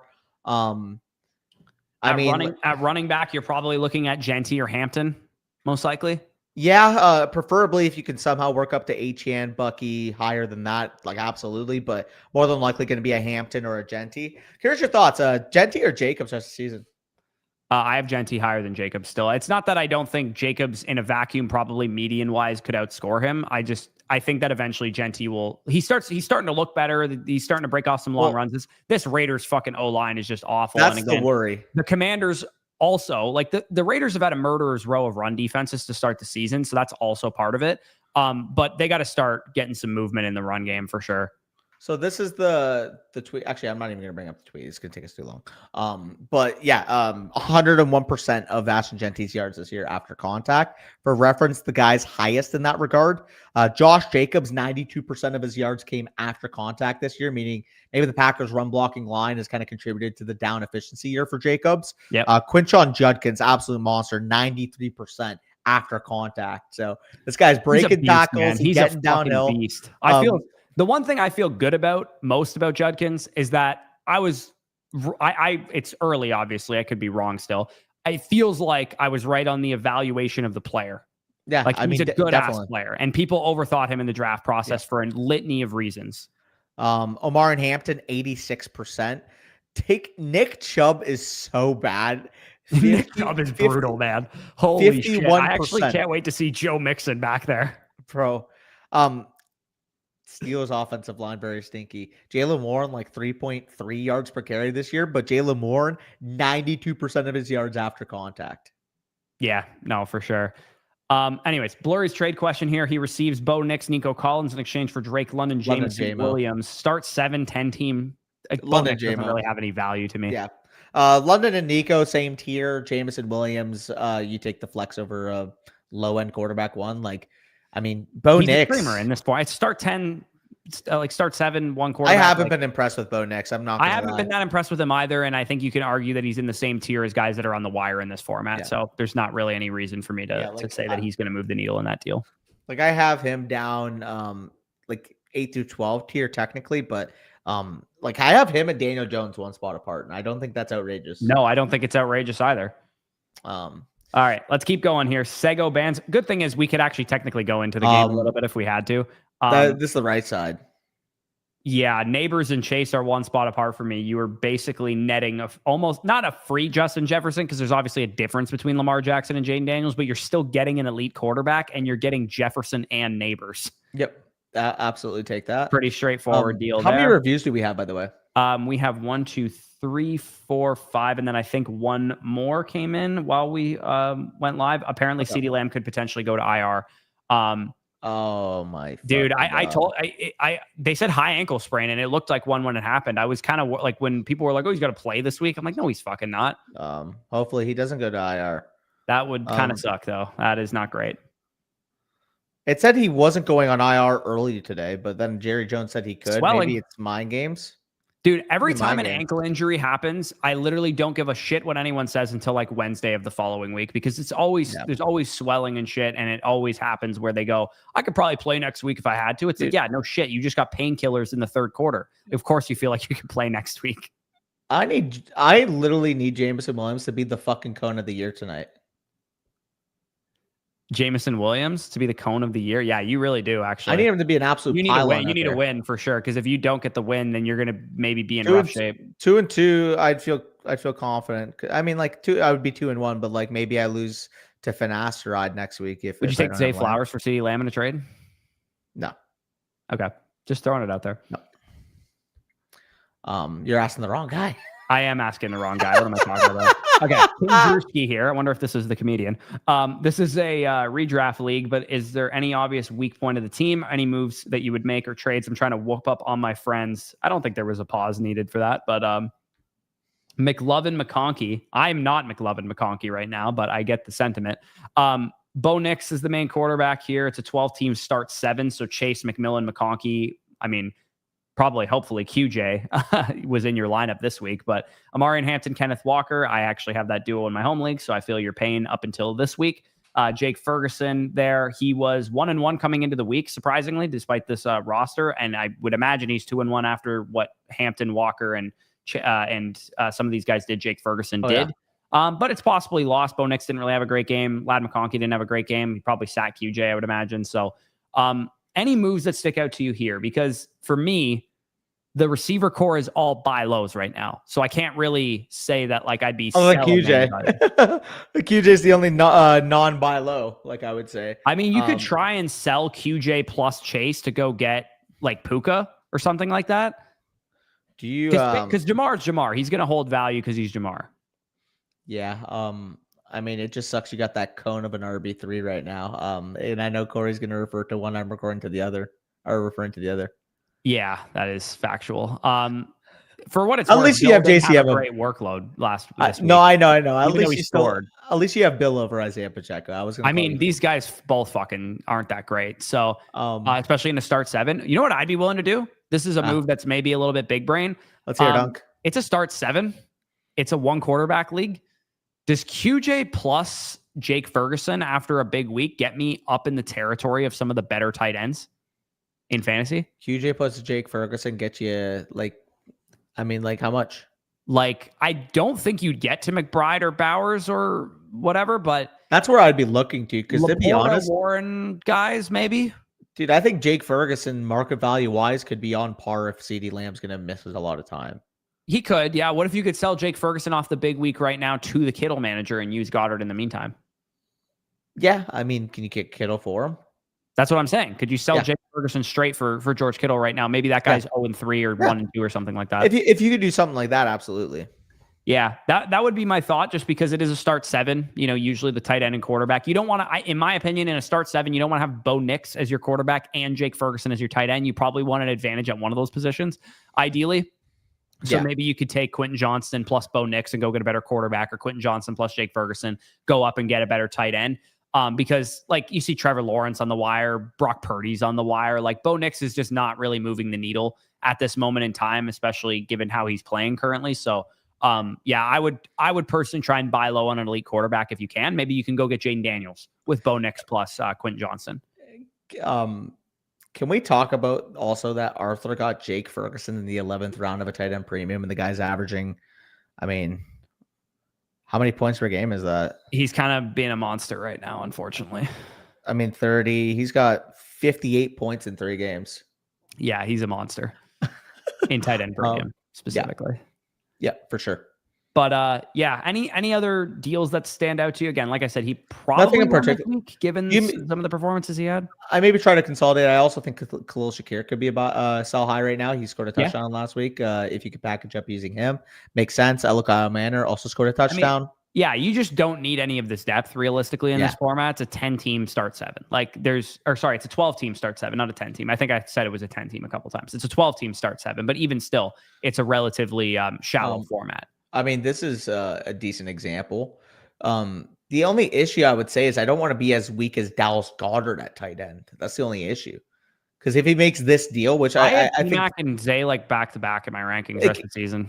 Well, that's what I mean. If you had a stronger option than Dallas Goedert as your alternative at tight end, like let's say you had Jake Ferguson plus Dalton Kincaid, I think at that point you can kind of make that concentrated deal. But the fact of the matter is, I just wouldn't feel comfortable with Dallas Goedert being my only tight end because even though the Eagles threw this week, how many weeks are they actually going to be in this type of game script where they're down 3 touchdowns? Oh, probably not that many. I think Goddard's a fine option, but like I don't really want to. He's not one you feel good about, though. Yeah, don't want to rely on him. And yeah, I think grabbing Purdy would make sense too. You could probably drop Coker for him right now, unless he's on your IR spot, in which case I probably wouldn't grab Purdy because you'd have to drop Goddard or Io Manor or somebody like that. But yeah, bottom line is with this team, I want to upgrade at quarterback or tight end, whichever one is more optimal for you to do that. Like, let me see who's got a shitty wide receiver core, but has a good quarterback or tight end here. Okay, this guy has a shitty wide receiver core, but a good tight end. I mean, Jake Ferguson plus QJ and a guy in kind of dire straits at wide receiver. If you could add in a third player, like Bill, for some reason, he's really into him. You may as well try it for sure. Like, just inquire about Bowers. I'm not saying you'll get Bowers for that. You probably won't. I'm just saying inquire about Brock Bowers. Even inquiring about Justin Herbert, given that you have Ladd McConkey and Quentin Johnston, would make some sense too, because Herbert right now is a quarterback advantage. This guy also has Mayfield, for what it's worth, and he has Herbert too. So he might not be really interested in holding both of those guys, and you might be able to just give him like a bench piece for a guy like Baker Mayfield and upgrade from Bo Nix right now. Like, there's definitely options for you. I mean, this guy is George Kittle too, like, and he has like a bit of a weaker wide receiver core. This guy has a weaker wide receiver core and has Sam Laporta. This would also be a good trade target for you to go after. He does have Keenan Allen though, so he'd probably be less likely to go after Quentin Johnston. This guy is Hurts. This is an interesting one. He has Smith and Harrison. Harrison's not performing. Smith was kind of bad. That guy told me he didn't need a wide receiver. True. This guy, inquire with this guy. This guy is Jalen Hurts. And he has Smith and Marvin Harrison and Hunter as his top receivers. He might be interested in Quentin Johnston plus for Jalen Hurts. Yeah, if you can make that swing, if you could sell. I mean, the thing is, Bo Nix is not coming off a good week, so you might have to tack on more. But who knows? Maybe he's QJ Bill. Bo Nix, Quentin Johnston, and Bill. How close does that get you to try it? Jalen Hurts. Try it. Yeah, definitely try it. Oh, that guy's an Eagles fan. Never mind then. Okay, yeah. I mean, it might be challenging, but you probably get my point at this point in time. Like, tight end and quarterback is probably where you need to make the upgrade. Again, I would probably hold on your wide receivers. I feel confident that Chase is going to bounce back. T-Mac going to have better days given his target share and how he looks. Ladd McConkey right now, you just can't sell him. He's just that like kind of basement value from where I expect him to be. Quentin Johnston's really the only guy on your roster that is kind of a sell high at the moment. And even that he's a sell high, quote unquote, he could continue gaining value. At the very, like, I guess my last question on this team, then we can move on, is would you start Quentin Johnston over Ladd McConkey next week if you were him? No, I can't do that. I mean, it's worked out really well if you have. I can't do it. Like, straight up, that's what I'll say. Like, okay. I don't know. I mean, can you? No, but it's hard not to, given how he's producing. I know, but the way you said it made me sound like I was on an island. I was you're not wrong, but like, maybe people are calling us nuts for saying that we'd still be starting Ladd McConkey, given how Quentin Johnston's playing. They're calling us nuts for saying we wouldn't trade CeeDee Lamb for Ricky Pearsall. Still, but I mean, this one's a lot less crazy of an example. I think McConkey and QJ, like QJ just outproduced them all season. Yeah. No, I know, I was trolling. But overall, I mean, your wide receiver core, Jamar Chase, Tedero, McMillan, Ladd McConkey, QJ, grand scheme of things, you're feeling confident. You have depth there a ton. If you can consolidate that, I think that makes sense. Running backs, you're feeling good, but like Corey said, maybe you can consolidate at the onesies, upgrade from a guy QB is the one that makes the most sense to consolidate at, just because Herbert may be available because that guy has Mayfield, and also I think we feel a little bit more confident in Jake Ferguson than some other people would feel about him. But yeah, we can keep going here. Let's keep powering through. Right side, what? Yeah, this is the right side. Given that Caleb Williams is a top 80 player for me, and I'm pretty low on BTJ, man. I'm wide receiver 20. Like, I'm quite worried about the guy. But I think I'd be willing to move off him for this price tag, or move for him. For this price tag. I would hope so. Okay. Trey Benson, Kyron Williams, Bucky Irving, and T-Mac for Puka Nacua, Jacobs, and David Montgomery. Okay, let's unpack this.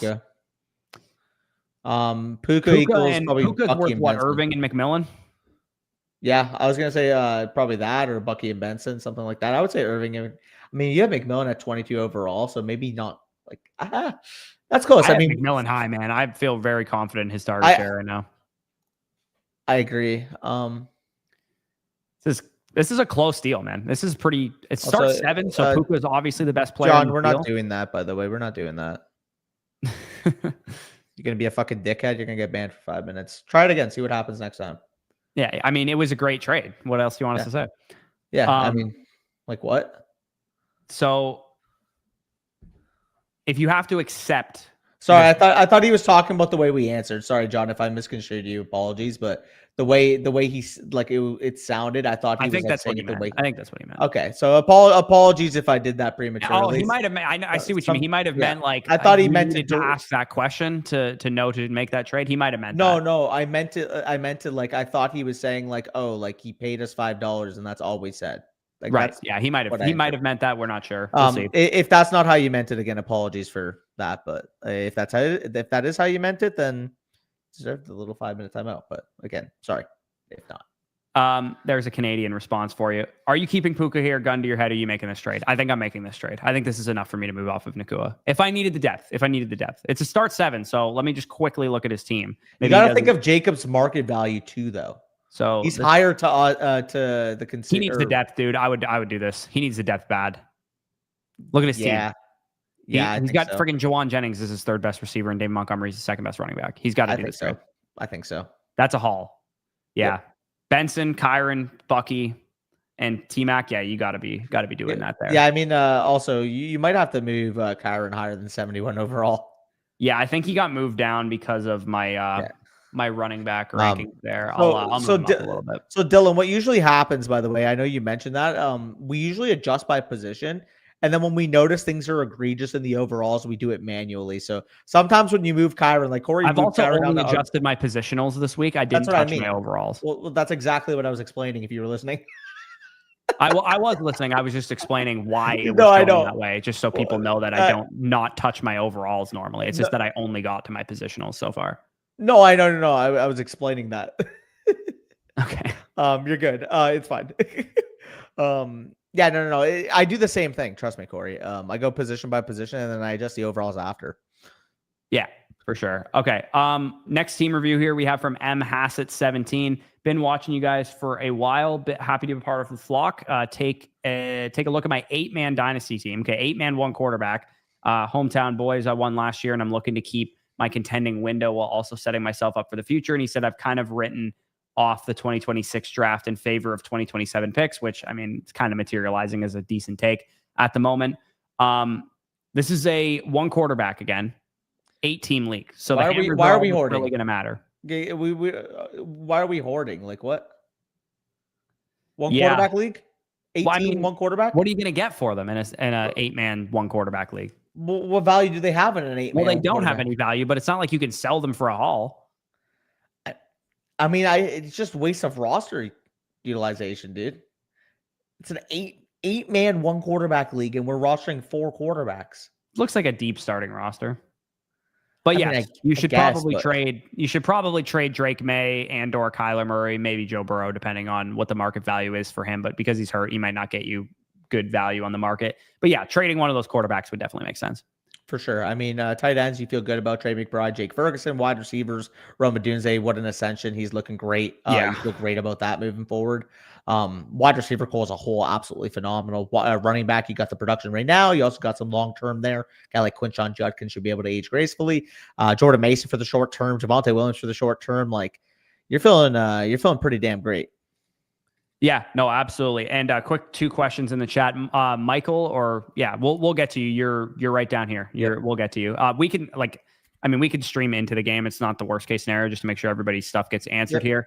Let's try to get it done if we can. Yeah, we'll try to, but we still got like a lot of questions left to do. How do I get a question answered? It is pinned in the chat. If you're doing a team review, I actually would ask that you maybe hold off until later this week, because I'm not sure we can get to you today, but if you submit it, we'll do it no matter what. But I would say if you want to just wait to get a better response from us, maybe wait till later in the week. But yeah, looking at this team, man, like I would say that all that's really left to do is because you've already won the championship. Like he said, he has his picks in 2027, but not in 2026. All you really have left to do is go and win this year and maybe make some consolidation moves where possible. Like, for example, Jamar Chase is probably on the low right now. Joe Burrow is hurt. You have Joe Burrow. For the future, maybe you can trade Nico Collins plus for Jamar Chase right now. Maybe you can trade AJ Brown plus for Jamar Chase right now, knowing that, yeah, you're going to maybe take a small haircut on production, but in the long term, that's going to make your team better. Yeah, I mean, when we're looking at it here, I mean, you just have so many usable pieces. If you can make that type of concentration move, get a big player, I mean, you're feeling great about this team. I mean, I'm curious, what does the bar look like on the site? He is number 2 in value. Yeah, I mean, this guy's value 2 monsters. Insane. I mean, this guy's got Chase, so he's probably not willing to trade him, I would imagine. But yeah, this is a 2-man race at the top. I mean, it's an 8-man league, so the value bar is just so high, and everybody's got great players. But yeah, this is a squad, man. This is an absolute squad. Yeah, absolutely. But I mean, overall, keep doing what you're doing. You clearly have built out an absolute monster. The fact that you still have, your second, your third, your fourth, I understand it's not much, but it's still stuff to play with. You have an extra third in 2027 as well. Yeah, sure, you don't have your 2026 one, but like you've built out so much depth, so much liquidity on this team, even just off the depth alone. Yeah, and again, any moves that any opportunities that present themselves, somebody likes Ricky Pearsall and Alec Manor on your roster, trade them both plus a 2 and see if you can go get a hammer at wide receiver or running back. There's not much more you can really do. And maybe you could inquire about potentially going up from Caleb Williams or Drake May to one of the true awesome quarterbacks in fantasy, Lamar Jackson, Josh Allen. That would be like the last upgrade that you have left to make really in your starting roster at this point in time. So yeah, I mean, I wish I could give you more advice, but your team's an absolute animal. So let's move on to JJ Tota Ship here. He's got a start sick question for us. This was for next week, 8 hours ago. I'm not. He submitted it 8 hours ago, so I'm assuming it's for next week. Yeah. If that's the case, I think it's very easily put Benson over Harrison. To be honest, like I don't even think that's a conversation for me. No, yeah, I mean Harrison's not playing well, and Benson's going to get a huge workload. So yeah, you got to roll with Benson there, and then Kraft hopefully will be ready to go and good to play. Yep. I don't would think set the rest perfectly. Yeah, fine. I mean I'm starting Igbuka over Harrison, so yeah, I think that's a proper lineup that you got there. Yep, for sure. BK, we're gonna have to get this one for you offline. Yeah, please try to link your team if you can, because we do have Sleeper incorporated. Yeah, so BK, if you're listening to this right now, we're going to send you a voucher so that you can link your team in the My Teams feature. And if you don't know how to do that, it's really straightforward. You just go to the My Teams page and then put in your Sleeper League ID and then resubmit this team. Because, again, we could give you this team review off of a screenshot. It's not going to be nearly as good. Exactly. It'll be much better if we don't. So we'll give you the benefit of the doubt there so you can resubmit your team and we can give you a better review as a result of that. So BK, if you're listening to this, we will send you a voucher and a message saying that you can inbox no charge there. I would still take BTJ, but it's getting close for me, man. I don't think that's outrageous. Give me BTJ though. I think this is a little too little. If you could tack on, like, is there something on Benson that he could tack on to? JMO? Yeah, I mean, he probably won't do that. Like, he's probably not going to give you London, Evans, or JMO, and then Downs isn't enough. So, and Nio Manor's not enough. So, yeah, if he's willing to give you friggin'. Again, apologies, by the way, John. I realized that after I clicked the button. That's what I thought you meant at first. And then once I clicked the button, I realized, like, oh, he might just be asking, like, why did someone buy a question? So, my apologies for the ban. Yeah, for what it's worth, John, that is a standard practice of ours. If anybody submits a screenshot and they could link their My Teams page, like it's not we don't support My Fantasy League or Flea Flicker, so we have to do it off of a screenshot for that. Yeah, like Sleeper, Yahoo, and ESPN, you are able to link your league. So yeah, like we're not just gonna say, hey, like you just donated it, sucks to suck. Like no, like if we can't answer to you, we're gonna give you another chance to be able to resubmit it. Like that's just common courtesy, in my opinion. Yeah. So we're gonna hold BTJ on this trade for the time being here. J. Cole, shout out. Jamar Chase, George Pickens, and Trey Benson. I mean, you got to hold Jamar here. Yeah, that guy's trying to take you. He's trying to take you to the woodshed unless you are receiving Jamar. So, Oh, you're trying to take him to the woodshed. you're trying to fleece him. If he actually accepts this, then more power to you. But I would probably tell you to go fuck yourself. Shout out Nemesis, by the way. Saw Nemesis in chat. He says, "Lad is driving me crazy. Don't know who to put in." I mean, Benson's going to probably be my answer over ETN after a 55% snap rate week. Yeah, again, later in the week, honestly, we'll I think better answers for these, but I would say Benson's got to be the option in the short term there. If that's the case, I think I might have to move Benson up. Like, if dude. I'm like, I have Benson inside my top 19 running backs rest of the season. I think he belongs to go in that territory. I think I might take him over Breece Hall. Okay, I mean, I wouldn't go that far because we comped him to Breece Hall as like an upside. No, I get it's more so like the context of the offense. Plus, I'm worried more about the touch competition in the Jets than I am Arizona now. I would say it's reasonable for you to say you take him over ETN rest of season. I would not take him over Breece Hall. No, that's fair. I also have Breece at like I had him at 16. I moved him to 17, but like I had him lower than you did. I'm assuming. Yeah, I have Breece at 13. I still feel pretty confident in him. Yeah, exactly. They also have a very good defense. San Francisco. The only thing, like, it's like a 10 to 20% minor concern for me. But what if Amari DeMercado is more involved than we're thinking he's going to be? You know what I mean? Like, what if the Cardinals don't give Trey Benson more than 60-ish% of the opportunities? Yeah. Question for you right now, by the way. I sent this to Mountain Man Mike, context of my team in the listener league, on trajectory right now to be a 2-1 team after this week. Yep. I offered him Drake London, David Montgomery, and Jaden Higgins for CeeDee Lamb and Rashad White. He needs depth. He's 0-3 and he has CeeDee Lamb. I think that's a pretty decent offer. It's basically like nuts and bolts, Higgins, White, whatever in the context of the deal. Maybe I should send him an offer too. I see if I can pair Lamb, Lamb, Jefferson, and Monroe all together. Definitely try. Mike, the reason why I mentioned it is because I saw you just replied to me on Sleeper 33 minutes ago, so I just replied to you as well. But I'm assuming you're going to do your due diligence. That's fine. I was just curious on your thoughts because, I mean, you mentioned earlier you would have been willing to send Lamb for Nico. So he's 0-3, and I'm basically giving him London a tier with Nico and David Montgomery. Yeah. Mike, if you're interested in Igbuka plus for Lamb, I can give you some stuff. Igbuka ain't London, but like you'll see what you can do. I mean, Igbuka's outproducing London right now, so come on, be so serious. Check your rankings then. Yeah, they're not that far apart. What, 11 versus 18? 15? Sorry, 17. I had him in 17 earlier this morning. I forgot what rank he was. It was Hill. Arthur, please don't wish ill on me for needing David Montgomery to score 8 points in the highest. Oh, dude, it'd be funny if he did, though. I would tweak. Because you're talking all this shit. Like, I'm going to go get Lamb of a 3-0 team. Montgomery gets 4 points. It'd be funny as hell. I'm not going to lie. Should be a 3-0 team. Fucking Arthur scammed me, skumaz me in week 1. Josh Allen 44 bomb. How is our trade materialized so far? Oh, it's Stugatz because Travis Hunter's fuck all right now. What was the trade again? Okay, I gave you London, Rice. Rice is going to be a monster. London, Rice, and Hunter for Jefferson, Igbuka, and Olave. Yeah, I'd say it's materializing slightly in my favor, but once Rice is coming back, I think you're probably going to be looking pretty there. And that's also with Hunter giving me Stugatz right now. No, okay.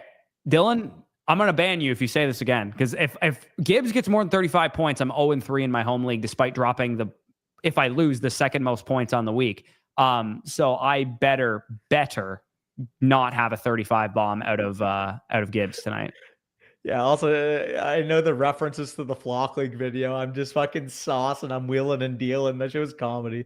Yeah. Okay. So Nemesis said it's hard to trust McConkey. I mean, you don't have another option, frankly. You can't play anybody else. Yeah, for sure. I think you just got to roll with the tide. I guess maybe Wyatt, like Beauty, but I wouldn't do that. Appreciate the dono here on the trade question. To be in a contender, this sounds like a Romeo and Juliet type beat. I feel like I need to improve. Don't want to give up on Chase Brown due to dynasty value is my suggestion and improvement. Tight end is a mess. I mean, okay, so generally, when you're saying I need to make a move to improve my contending window, it's sometimes a slippery slope because you're just kind of trying to throw more assets at stuff to make sure that you're able to win here. I mean, it's a really shallow dynasty league. He has this as listed as dynasty, and like it doesn't even show picks here. And like the waiver wire has like decent options on it, so it's either a really it is a really shallow dynasty league because he did say dynasty in the question. Yeah, I would assume so as well. I mean, you're number 2 in value here, clearly. Saquon Barkley plus Chase Brown. You're good at running back here. I mean, what was the deal on the table here? The deal on the table was Waddle and Diggs for McLaurin. I mean, I'd rather have Waddle in Dynasty, and him and McLaurin production wise aren't going to give me much different. I mean, if you're going to trade for something, it should probably be a running back, not a receiver also. Yeah, I agree with you. Like, you are actually pretty decent at wide receiver. Like, could you trade for like a Javonte type to get you by at running back production wise? Could even Jalen Warren for that matter? Yeah, like this guy. Could you go after Bucky Jordan Irving Mason on the low right now? Kenneth Walker, Trey Benson's on the like. People might not know from a dynasty perspective how much Trey Benson's actually worth, and like you could see where I have him ranked. Like he's as valuable in dynasty right now as like Josh Jacobs and Derrick Henry. Like he's that valuable in dynasty. He was a 3rd round pick, a fucking elite athlete. And Connor's going to be out for the rest of the season. And by the time Connor's ready to come back, it's going to be Trey Benson's job. Yeah, 100%. I mean, that's a risk, obviously, but I'm confident that that's going to be the case. So I'd probably just hold Waddle and McLaurin there. Although I don't think that's a bad deal. I just don't think it actually gives you anything really reasonable in terms of a production upgrade. You did not miss the pick'ems. I did post them on TikTok. If you want a full explanation, I can briefly give you what I have going tonight. Derrick Henry higher than 16.25 fantasy points is what we're rolling with. Big dog, he's going to find the end zone probably twice in this game. Unfortunately for Danny, cover your ears. Jamison Williams higher than 47.5 receiving yards. I do think he's probably due for a big play in this one. And 47.5, given the 53-point over-under, feels like a pretty easy bet there. Corey, listen to me. 4 catches for 47 yards. We can, or 4 catches for 48 yards. We can agree to do that? Yeah, we'll agree for that. Sam Laporta, longest reception, 17.5, 23 of his 35 career games. He's had a reception longer than that. And every game that has the Lions have scored over 30 points, he's gone beyond that total that he's been healthy. And then DeAndre Hopkins has been a big play machine. He's not playing a huge amount of snaps, but 13.5 for his longest reception. I think he can carve out some of these chunk plays continuously like he's been doing. So those are the picks that I'm rolling with tonight. Yeah, I didn't end up making one yet. Maybe if Spicy was around, I would, but Hopefully he does do that. I need that for something that I guess Zach already spoiled, but you guys can find out on Twitter if you want to see. Also, if you guys followed the wide receiver pick'em from the wide receiver rankings tier list, you mentioned, Jamison Williams needing 47.5. Part of that video, I had the higher than 23.5 longest reception on it. So okay, that's the only leg remaining because I had JSN higher on his yards, Adunze higher on his fantasy points. Yeah, I nailed. I didn't nail it because it was a flex entry, and I got 3 out of 4. But my running back for my running back tier list, the pick 'em that I built out, and that the only one that missed was Alvin Kamara's rushing plus receiving yards because the game was just an absolute blowout. And Noob Lord, you can just ask that question 68 more times, and it's not going to help you. Thankfully, for my sake, let me rephrase it, Miss, because Zach, if he got any more points from Kamara, I'd be completely cooked tonight. Yeah, I'm going to refresh this just to see exactly how many questions we have left. 18 minutes. Yeah, we should be able to get through everything we got here. So BK, we're going to get offline. Okay, I'm going to just do these trade questions and stuff first, just in case they're pertinent to today's game. D Cortez here, Josh Jacobs for Jordan Mason and Judkins. I think I like these 2 backs, man. Gun in my head, I think there's a very real possibility Judkins could be in Jacobs tier within 2 weeks. Exactly. Yeah. And it also, too, like where Mason is in my running back rankings is like a cutoff as well. You know what I mean? Why should I take ETN right at the end of the territory that I feel comfortable with? I'm of Judkins over ETN. I'm not going to do that yet. But give me a week or 2 and I might be there. Did that take lock slip hit? Which was the take lock slip? Oh, was that the Pacheco one that I had? Probably.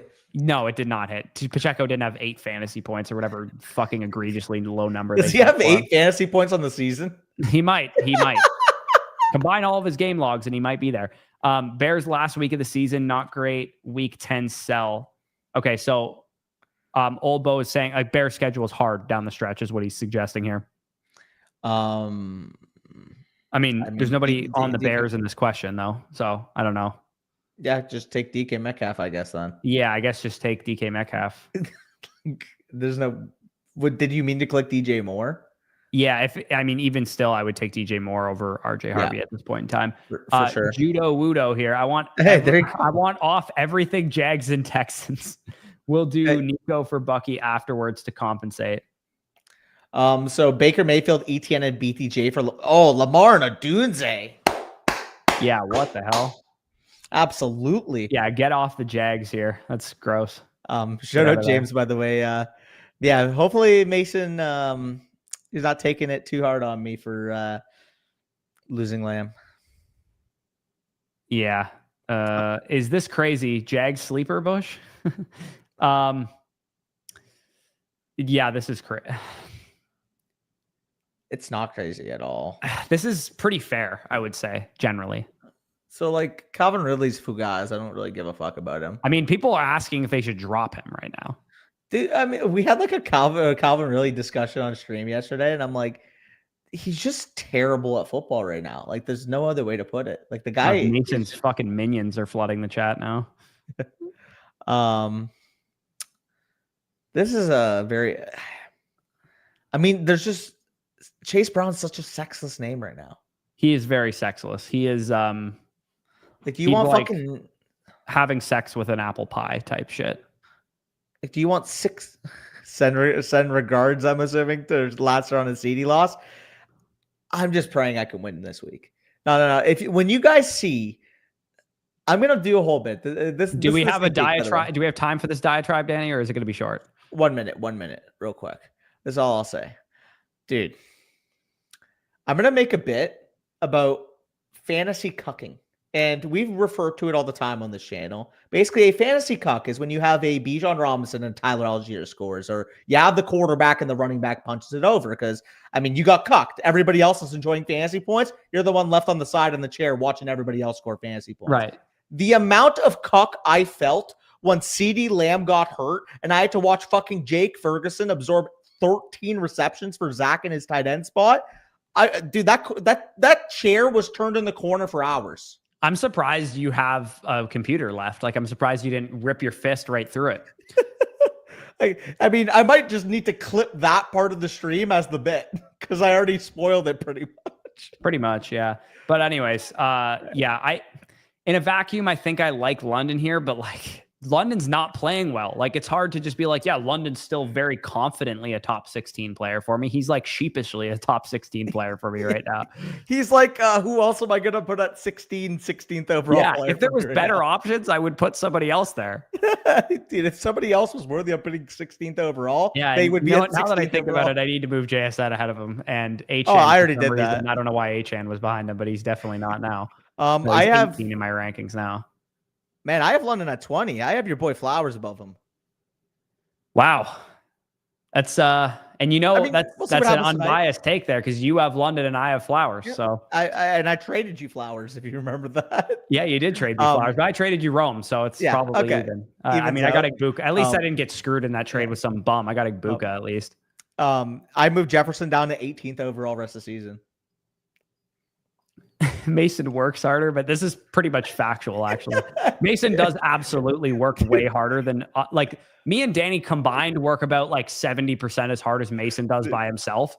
So, but the funniest thing though is when we hopped in I think it was the Monday Night Football call, and I was joking around. I'm like, oh man, Bush, we just had to go through a lot of team reviews, and then Mason's looking us straight in the camera. I'm like, oh Mason, probably not the time to make that complaint, right? Danny's the king of complaining about shit that people want to fucking punch him right in the head for complaining about. Like, this guy had the audacity to complain about like a 3-hour flight to the Australian guys. Dude, like, brother, they flew from Australia. I don't think they give a fuck about your 3-hour flight. And you mentioned this before, but my way of always relating some type of topic back to me, it's like my narcissistic quality, the empathetic narcissist lad. The empathetic narcissist might have to be your new team, man. Might have to be. Okay, we got 3 team reviews and about 20 minutes, so we need to get through this here. Sounds good. Slush Monkey here. Ignore Royals. It was just a what if pickup. All right, figure. You know what? I get that. You pick him up going into Sunday Night Football. Shit happens. Maybe he's useful. I did that with Justice Hill. Yeah. My team got upgraded with all the injuries. What should I do now to improve, or do I hold? And is Ricky a sell high? Will he fall back to earth with Jennings coming back, or is he number one? I mean, generally I lean on the side of him falling back to earth, but he's still a pretty decent riser. Yeah, with Najee going down and Connor going down, you definitely just got a major upgrade at your running back core. So that feels great. Yeah, for sure. Ooh, I had a little bit of a pain. So Neighbors, Smith, Higgins, Pearsall. I mean, given the state of your team and that Addison is on waivers, so yeah, like drop Jalen Royals for Jordan Addison. Drop. I mean, you're probably fine otherwise. Josh Downs, Brandon Ayuk is available too. Like, I'd be willing to consolidate some players here. Like, if you could take Ricky Pearsall plus Devontae Smith coming off of a good week to go after Drake London right now, like, you could definitely try and make moves like that. Yeah. Yeah. I mean, look at the wide receiver depth on the wire. Jordan Addison is a free roster. Even if you gave up a 2-for-1, you add Jordan Addison back on that deal, it looks a lot more promising your way. So don't be afraid to overpay, even if you have to pay 120% to be able to get a concentrated deal done.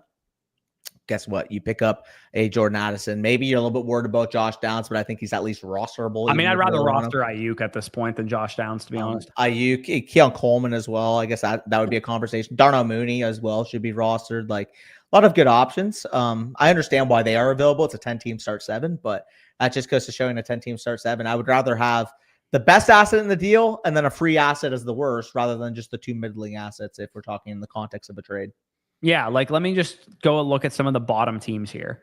Like, this guy is St. Brown, and he has not a lot of depth. I mean, QJ's fine, DJ Moore's fine, whatever. Could you offer this guy Devontae Smith and Ricky Pearsall for his Amon-Ra St. Brown? It's definitely possible he'd be interested in something like that, knowing he could use depth at wide receiver. This guy has Derrick Henry and Genty too, and Genty's not really performing at this point in time. Could you maybe make a move for either of those guys using some of your depth? This guy is Lamb. I mean, what is your record currently? You're 1-1. You probably won this week. McCaffrey, Hampton, Neighbors, Allen. Yeah, you probably won this week. You could probably make a run at CeeDee Lamb potentially on this guy's team. Maybe this guy's worried about Tyreek too. I don't think Tyreek's a bad trade target for a person in your position, knowing that this guy has Godwin and Wandale as his. How is Godwin and Wandale this guy's number 3 and 4 receiver, and he hasn't rostered like Addison or Downs or any of these guys? Yeah, I mean, I completely agree with you. People are going to do weird things in home leagues. You also have to consider, especially with Wandale, he was the wide receiver 8 in fantasy coming into the week. People love that shit. Yeah, are you ready to say that you were wrong about that? But what? He had 4 targets. Oh my God, 4 targets? Who cares? No, offense looks shit. But like, you're saying 4 wrong. Targets. Like, dude, Malik Neighbors had some players who had 4 targets this week. Dude, Malik Neighbors had 2 catches for 13 yards. What the fuck are you trying to say? The whole offense looks shit. All right, let's come up with a list of players who had 4 targets this week and determine if they're fantasy That's not the only thing. He had 18 targets in the first 2 games. I'm not celebrating 4 targets. I'm saying that the whole offense looks shit. Maybe we see Jackson Dart sooner rather than later. Dude, Wandale's fucking useless. I don't care. In a 10-man league, useless. I don't disagree, but I'm saying that's why he would have been rostered, A, and B. Again, you're shitting on Wandale for a bad performance. Like, Malik Neighbors didn't have half his yards. True. I mean, but everyone knows Neighbors is significantly better than Wandale Robinson on a peg leg. So no shit, but you're making a declaration about Wandale after 1 fucking game, like he didn't outproduce Neighbors. Dude, for all the shit you gave me this offseason about liking double condom, quad condom Christian Kirk, and you're out here hyping up Wandale Robinson. Hyping up? I'm saying maybe at the back of your roster, he's a reasonable player. I'm not saying he's the next coming of Jesus fucking Christ. Oh, God. Steven, you did in fact sell on that Pearsall touchdown because we hit R2 because I hit Goddard and you hit, who was the one that you had? Bryce Young and you hit Goddard. Yeah, it was one or the other. We both picked. I think Goddard was the one that I liked more, but yeah. Don't get me started. By the way, that's not even your fault on Pearsall. He literally got downed at like the 6-yard line on a big play. Yeah, I mean, also, maybe we might need to contextualize that Luther Burden also was a lead against your defense. It's that bad. Okay, sure. Burden, one thing, like he broke out. This first week he's relevant. But the people are like, oh, Caleb Williams, only 1 game. It's like, dude, like I literally explained in the video today that he's been good every single game. He's thrown it 60+% completion percentage every single game. He's ran for 30+ rushing yards per game in 3 games. Like, it wasn't just the Cowboys. Yeah, he hung his nuts and he rubbed it against our fucking defense. He was still good before that. Who? Caleb Williams. Oh, okay. I thought you were talking about Russell Wilson. No. Russell Wilson's been unstartable as a starting quarterback, except for when he played you guys and he looked elite. So I think that says a lot. You're probably not wrong. Like, I mean, like the Trayvon Diggs looks like he can't run. I don't know how he got cleared off that knee injury, bro. Yeah, that's wild. But anyways, you see him get flambéed by Roman Press? Yeah, literally, he did get absolutely cut. He didn't even get flambéed. He just fell. Yeah, no, he got cooked. He just sucks. He's just awful at football. His knee doesn't work anymore, bro. I'm telling you. Yeah, he's bad. He is really bad. This team, is there any specific moves that stand out other than just doing the classic consolidation? Like this guy is Collins and JSN, maybe weaker at running back. Maybe you could talk him into Trey Benson plus Ricky Pearsall for Nico Collins or something like that. You could maybe talk him into something. That's pretty much all you could do with a team like this. I agree. I mean, overall, you get a free bump with Trey Benson, soon to be a free bump with Bijal dude, and you're feeling great. Yeah, everybody loves a free bump. So, amen. I have never turned down a free bump. Yeah, here we go. Michael here. Apologies for getting to this one so late because I know you've been in the chat for a while. The betting favorite. Good news is we're getting to your team late and your team is goated. So Puka Nacua, Nico Collins, JSN, and Romo Dunze. Imagine having a 4-stack of wideouts like that in a redraft start 8 PPR. Look at this shit. Puka, Collins, JSN, and Odunze. That's called hitting the nuts on your first 4 receiver selections because you probably took Puka and Collins with your first 2 picks and JSN at the 3-4 turn and then Romo Dunze in the 6th round or something. And you literally have 4 of the best fucking 12 receivers in fantasy. Bro, imagine just rolling up Sundays and getting to watch that 4-stack. I thought coming into the year, my 4-stack in the Flock League, CeeDee Lamb, Drake London, Roma Dunze, Travis Hunter was good. And then I go see this guy flexing this with Kamara, Judkins, and Javonte. Yeah, you're fucking loaded, brother. Like, congratulations, pat on the back. Michael, I saw you in chat earlier, man. Like, you must look at your screen every time you open this team and just start smiling. Yeah, you probably do smile. Only thing I would suggest, first off, go pick up Colston Loveland, stash him behind Kyle Pitts. You can drop Darnell Mooney. You can drop DJ Giddens, Caleb Johnson. Like, honestly, you can drop any of those guys. Caleb Johnson, probably. Yeah, probably Caleb Johnson. He's kind of useless right now. Luther Burden, if you wanted to stash him, he's probably fine stash as well. He's do the mega onslaught. Spoiler alert, he's going to be one of my highest waiver ads in tomorrow's video for the waiver wire.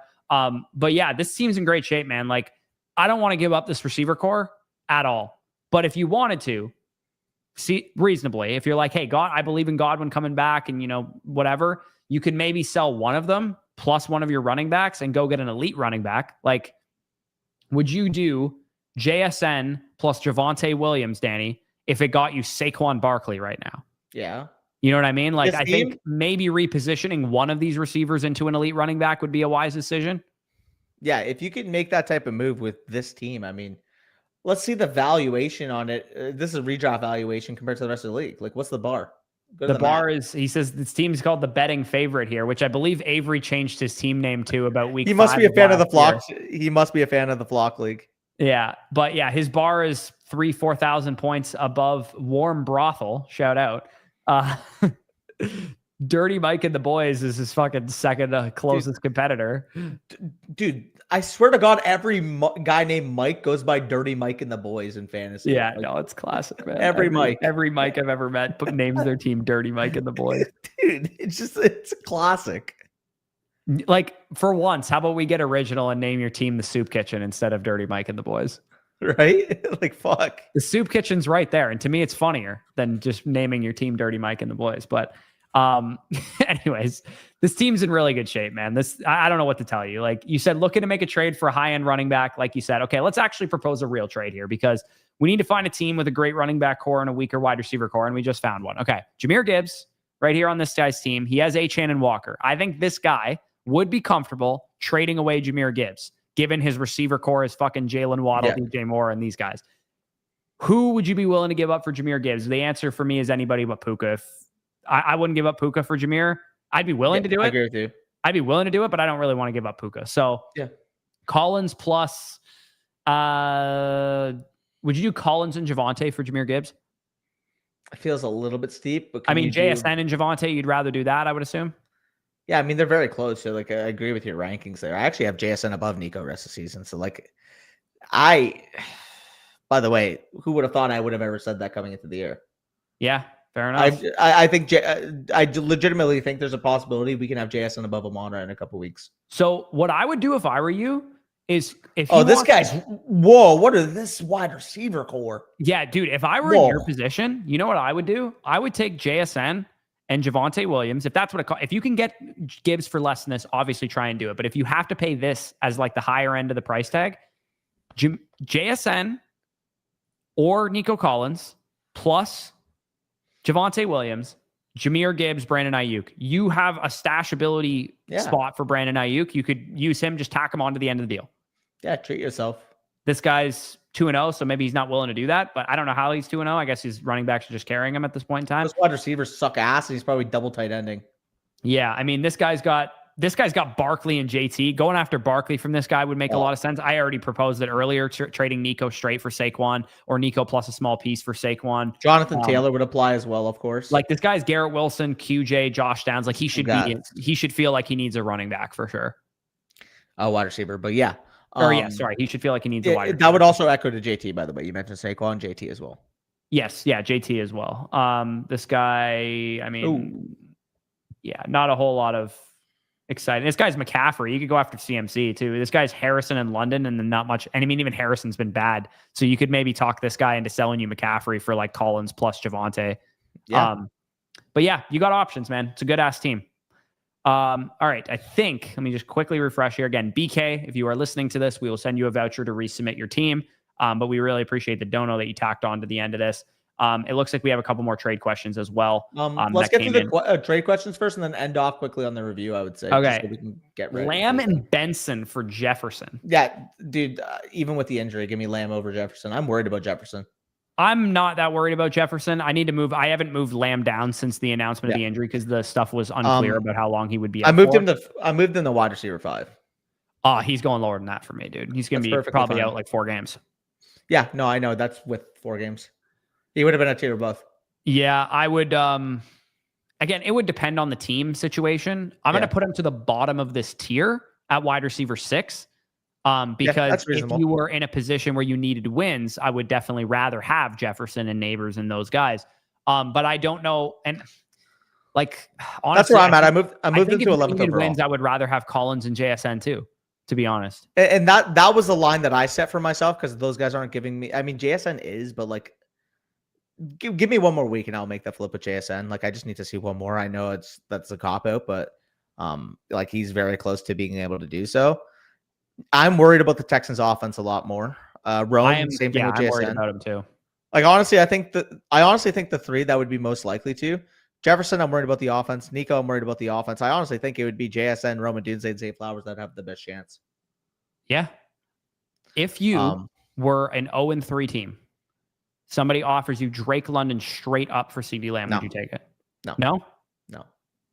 I got enough concerns with the Falcons offense. Like, if somebody offered me, I'm 0-3 team, and somebody offered me Collins or JSN straight for CeeDee Lamb, I think I would probably take it.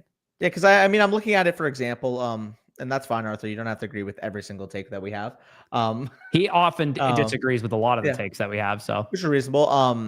I mean, at the end of the day, like, I would take 11 games of 22 plus point per game production than 14 games of 17 point per game production. That's really what I look at it as. You muted for me. Oh, why did I mute myself? I literally just clicked mute for no reason. 17 points per game is who in this situation? London? Well, I'm just saying, like, Nico or London or even Jefferson. Crazy. I thought Nico was guaranteed to be 25 points per game. I'm getting concerned about the offense. I already mentioned that. Yeah, no, I'm concerned about it too.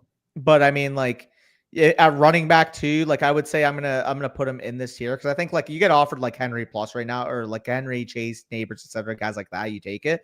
I think the tier that he belongs in, though, like, if you are really in a bad push and someone offered you James Cook, I think that would be a reasonable offer for someone to send out. If I would take James Cook without thinking twice over CeeDee Lamb. Like, it would be a very easy trade. Like, that's the tier that I have him in. That's the tier I have him in. Yeah, I would rather have James Cook pretty easily. I mean, we'll find out more this week. I'm sure we'll have more information about it, but given this trade, I think this is a reasonable deal because you get Benson to get you by in the short term for sure. So if this is like Benson's not easily, it's not easily for me. Like, I think Benson might outscore Justin Jefferson. If you were 0-3, I would probably consider still just rolling with Jefferson as the better projection. Like, again, I get you're worried about Jefferson. I'm just frankly not. I'm telling you right now. I'm telling you right now, there's probably about a 35 to 40% chance Trey Benson outscores Justin Jefferson in the next month. I will take that bet. Yeah. I love Trey Benson as much as the next guy, but he is not going to outscore Justin Jefferson over the next 4 games. With the workload that he got last week after Connor went out, I don't think that's a crazy thought to I have. think there's as much of a chance that he's splitting 60-40 with Amari DiMercado as Justin Jefferson outscores him by 5+ points. I am not like, if this is the sentiment on Justin Jefferson, he is going to be the biggest buy low in Wednesday's video for me, because I am not worried about Jefferson at all. He's Justin fucking Jefferson, guys. Yeah, I mean, you were at one point, but Seattle, Tennessee, Indianapolis, Green Bay in the next 4 weeks. I mean, not the greatest matchups, but I mean, it's just an undeniable workload. I know it's diabolical, but it wouldn't shock me if it happens. 60-40 is a crazy workload. I'm not saying it's likely. I'm saying it could happen because maybe they don't want to give him a huge workload because he's still a young player and, that kind of thing. So, but I would take this package. I think it's good enough package for me to do because you get a good short-term option, but it's close. Big Ham 3782 here. 3 wide receiver, tight end, flex, regular flex. Just made this trade. Sure. I like Bill. I like Bill. I do not prefer Ridley, but I don't really like either of them. So yeah, dude, this guy's the most pessimistic Bill guy you'll find, and he has Ridley 3 spots. Ridley 3 spots higher is crazy. I'll check my overalls. Maybe I would prefer Bill at this point in time. But Bill is not getting a workload right now. Like Chris Rodriguez out carried him. I mean, we'll see. I would rather the upside that he can be than fucking Calvin Ridley 0 upside. What are we hoping for Calvin Ridley? Oh, maybe he's the wide receiver 34 in fucking points per game. Calvin Ridley, when he was good last year, was like wide receiver 28 in points per game. Yeah, now he sucks. Like he is bad right now. He has been really bad. But I think just go with the upside of Bill. In a 3 wide receiver league, maybe you're like, okay, I could use the depth, but Ridley's like more of a detriment to your lineup right now. Charles, he might be in a committee. Calvin Ridley, he's in a come shitty. Yeah. Come shitty. Urban Dictionary. Look it up. Shitty. Snubs 1 and 2 after this week. Not sure I can wait for Lamb. London Judkins. Yeah, I would take this. I like I said, London is almost the line for me of straight up for Lamb, but getting Judkins too, I would definitely take this. It's reasonable. It's reasonable. That's all I'll say. I don't mind it if you're in a bad spot. For sure. Okay. Last review that we have here. Let me just quickly refresh, make sure we didn't get any more questions. Come shitty. Come shitty. Classic. Okay. That Morris kid. Last review that we got here. We got through it all. We got a few more minutes to kick off and we should be good here. Old Greg, the 5-time champion. Okay. Oh, wow. He's letting us know, though. Biddies is having a rough time in this league. 2-1 running back injuries crushed us this week. Chase Brown is my only running back and feels toast. Thoughts on how to fix a team moving forward? And then he has some other stuff here. So let's look at where is this old Greg? Number 6? Number 6 in the league. Okay. So, I mean, Connor, Tracy, oof, man, he just lost 2 of your 3 best running backs. And Chase Brown is, like you said, kind of ass at the moment. So in your position, I would probably I'd be comfortable selling one of your receivers for a running back if you can get a similarly valued guy. Like, for example, JSN is right next to like Devon Achane, Bucky Irving types in my overall rankings. If you could sell one of those guys, knowing that Addison can step in potentially as a usable option for you, that would make some sense. But yeah, you kind of just got the shit under the stick here with the injuries that you suffered. Sometimes through 3 games, again, I hate to say this again, like we're going to help you turn it around. But I had this revelation in one of my leagues. Sometimes through 3 games, you just look at the draft board and you realize, like, I just wasn't in position to get the best picks of the round. Like, I drafted, for example, in that one league, Justin Jefferson in the first round, probably one of the worst first round picks you could have made. Chase Brown in the second round. I'm sure you can relate. Obviously, you took Chase Brown as well. One of the worst second round picks you can make. Now, not entirely in his control. You lose Joe Burrow, but at the same time, one of the most inefficient running backs in the league so far. Sometimes you'll look back on your team, even a month in, 3 weeks in, and be like, this is just not my year. You know what I mean? Yeah. Sometimes you seriously just have to go, this is just not my fucking year. Like when I lost last year in my home league, up 44 points going into Monday Night Football, and Joe Mixon beat me by himself on Monday night. You just got to go, just not my year. Like you lose up 44 points going in. If I lose this game tonight, Jahmyr Gibbs drops 35 on my head top and I go to 0-3, might just not be my year again. Yeah. Exactly. I mean, it's relevant to this. Chase Brown, it depends what you're getting offered. I'm sure the offers right now are going to be laughable. They're going to be to the point where you're probably getting offered RB3 relative value for Chase Brown. Somebody's trying to make an offer for him. They're going to try to buy low, and by buy low, we're talking about you might get like JCM and Dylan Sampson in your inbox. Yeah, he's pile of dust at the moment. But yeah, I still have him valued as like if we redrafted today, knowing what we know now, I would still take him at like the 4 or 5 turn. That's about where I would take Chase Brown. Yeah, I think that's reasonable. Redraft today. It's not great, but he's getting a huge workload. He still has receiving upside. And frankly, I just don't think Chase Brown will have that bad of quarterback play every week. It was a bad game for Jake Browning. Brian Flores obviously can confuse the best quarterbacks in the league. And Jake Browning looked like shit. Jake Browning's not going to look that bad, guys. And I know the line is bad and Chase Brown's not playing well, but he's going to get there in the receiving game in future weeks. So I'm not that I'm worried about him. Don't get me wrong. He's a back end RB2, very huge precipitous downfall from where he was before. But I'm not, selling him for nothing. I think you should just hold if you have him. I'm lower than you are because he was relying upon an elite game environment. And unfortunately, that's just not going to happen now with the new context of the Bengals. But I don't know. He was one of my favorite picks on the board, and this is not the run out I wanted to see. No, it's not the run out. Of course. Like, he's my RB20 rest of season, and another bad game, and he's going to get dirt napped probably to like 25, 26, 27. Like, he's not playing well right now at all.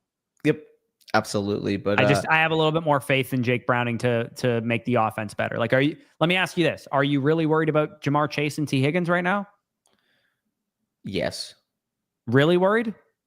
T. Higgins, especially, I moved more so to back end wide receiver too. Jamar was already in that territory for me going into the season. Also, I haven't even adjusted him yet, but I mean, Jamar Chase has got to at least be a tier below where we had him last week. Yeah, if we're talking CeeDee Lamb, who's ahead of him? But that's what I'm saying with CeeDee Lamb. Like, realistically, right now, Jamar Lamb's Chase hurt. It's not the same thing. But I would argue that 4 less games of Lamb versus Jamar Chase with no fucking Joe Burrow for 3 months at least, if not the whole entire year. Like, it's floor versus ceiling. Like, to me, I would always take the less games with a higher point production potential than more games with maybe 4 less point per game upside. That's a very reasonable take, but some people pointed out in the chat too that like high ankle sprains are not like it could linger. There's risk. Tricky injury. I'm not saying there isn't risk, and that's why it's so hard to gauge. Like, could JSN's at 6 right now? He could very well enter that tier 2 for me in a week's time. Roma Dunze, same thing. Nico Collins, similar to Chase, where it's like, are we getting the 20 point per game season from Nico? No, it's probably going to be 17 or 18. At that point, it's like, how do you wait? Because there's no doubt in my mind when CeeDee Lamb's healthy, he's a 22 point per game projection, given what we were seeing, given the volume he was getting in that offense. It's just, when does that happen? Like, week 6 to 7 is what all the doctors are saying right now. But you are absolutely right, man. If you're pessimistic about injury and you're concerned, I would understand trading him all the way down to a guy like Zay Flowers. Like, that would be my cutoff line. Chase? Again, Chase and Lamb for that matter. Yeah, I mean, Chase. I think they're in that tier. To be honest, I'm learning from this, Puka depending on what was St. Brown pick. does tonight, Puka's untouchable, man. Puka was the pick you needed to make. Puka's untouchable right now. Even with how bad of a run out we've gotten for Nate. Like, I mean, Neighbors, assuming he's fine and healthy, he's definitely still great, and I'm not worried about him. But St. Brown, Neighbors, and Puka are the only guys that I feel confident have 20 point per game upside as of this moment. Even Neighbors, look at how bad the offense looked against the Chiefs. It's like, it's Puka and everybody else right now. We'll see him on St. Brown. Potentially we'll see him on tonight. But I'm not overly worried about Chase and Jefferson personally, just because they're Chase and Jefferson. I'm not overly worried about them. I still have them 4 and 5, and they're there simply because they're Chase and Jefferson. Oh, man. Give me another week and maybe I'll be there, put JSN over them or something like that. I just can't do it yet. I have the tier 4 through 10 right now. The tier that I have right now is St. Brown at 2, Neighbors at 3, Chase at 4, Jefferson at 5. I don't have Chase and Jefferson in that tier. That's fine. I'm optimistic on Chase and Jefferson. That's why I have them there. Yeah, because it's not like St. Brown and Neighbors are bulletproof either. You know what I mean? That's kind of where I'm at with it. Neighbors, maybe he jumps up into the Puka tier. Or sorry, St. Brown, maybe he jumps up into the Puka tier. But as of right now, Puka's in a tier of his own at wide receiver 1 for me. And 2 through 5 is St. Brown through Jefferson. And then I have a mini tier of Jackson Smith and Jigba, Nico Collins, and CeeDee Lamb. And if Drake London improves, I could put him back into that tier. But as of now, he's in the tier below. Sorry, repeat. So Jefferson's 5 for you. And then what was the next tier? just a mini tier of 6 through 8 JSN, Collins, Lamb. And if London improves and Odunze keeps up what he's doing, then some of those guys could jump into that tier as well. But as of now, I have those 3 separated. I'm going to keep it a stack. I think Odunze Flowers should be in that tier. Maybe. I mean, it's a mini tier, like I said. From JSN at 6 to Zay Flowers at 12, I could argue that is the tier. I just think that JSN, Collins, and Lamb are slightly above those guys. Yeah. So that's where tough, I'm at. Man. It's tough. But 2-minute warning we're getting here. Anyways, looking at this team, we gotta help this hole here that he's in, because he's in a hole right now. He doesn't have an RB2. The answer to me, DK Metcalf's the most expendable player, or Michael Pittman if you could sell high because he's coming off a big week. Yeah, that's a good point. Yeah, Michael Pittman's a good shout because of the big week that he's coming off of. I know Caleb Johnson's kind of useless right now, but I'm okay stashing him knowing that you're going to drop Connor. Like, Connor's a drop because he's out for the season. So maybe just pick up Caleb Johnson just in case the usage changes. Yeah.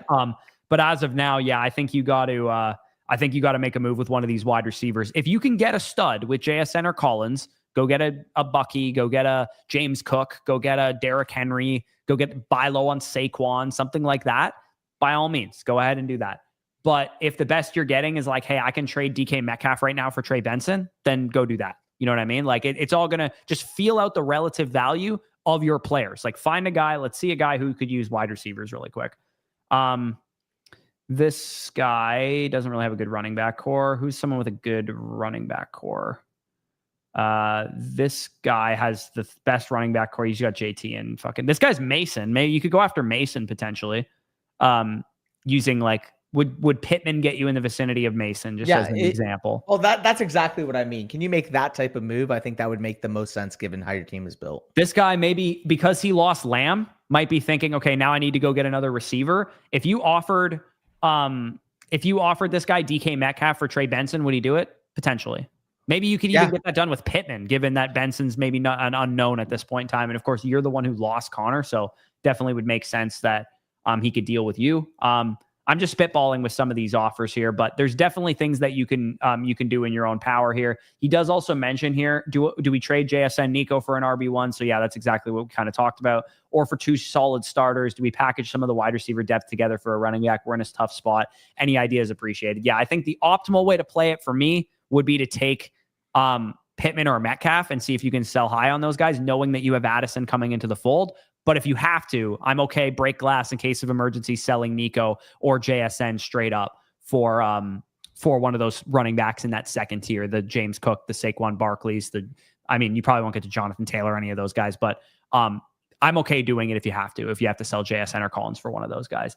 Should be a close game. Well. I'm absolutely excited, and I need Jameson Williams dud ball, please. Yeah, I'll say a prayer for you, Danny. Jameson Williams dud ball. 10 fantasy points. He hits his 50 yards, but he doesn't actually have a great game. And you say a prayer for me. We need less than 35 points from Jahmyr Gibbs. I can handle 100 total yards and a touchdown. What I can handle is 2 touchdowns, 7 catches. Like, don't go off. Montgomery game. Punch in one of these touchdowns. Jahmyr, 100 total yards and a touchdown, 20 points all day. I'll take that all day. Just don't drop 35 on my fucking head top, and I'm good. All day, every day. Anyways, we're going to head out of here. Again, BK, if you're in here, we sent you a voucher to resubmit this team. We'll send you a message afterwards. Appreciate you guys for tuning in. It was a little bit of a longer stream here, but hopefully you got your questions answered. Leave a like on the stream, all that good stuff. Tomorrow, bright and early, we'll have waivers for you. Over on the TikTok as well, we'll have waivers for you. And then Wednesday, we're going to do the trade targets. Thursday, we'll talk off stream what we want to do, because there's a lot of people asking for us to do another panicking video potentially. But we did talk about potentially doing Dynasty stuff on Thursday. We'll feel it out. Yeah. Also, my Dynasty rankings are up to date if people just want to know Dynasty stuff. But the trade value chart undergoing a big update this week too. Yep, mine will be updated this week as well. Also, update as of 5:30 from Deepak. Take this with a grain of salt. Of course, we are operating on limited information, but this is what he said on CD Lamb. He's leading a week 6 or a week 7 return. Early return typically carries production risk, roughly about a 20% dip if he returns early. What he's saying, basically, if he returned in week 5, hypothetically, there could be a potential chance you're only seeing about 80% level with CD Lamb. And he did say that Dallas typically, historically, is aggressive in their return.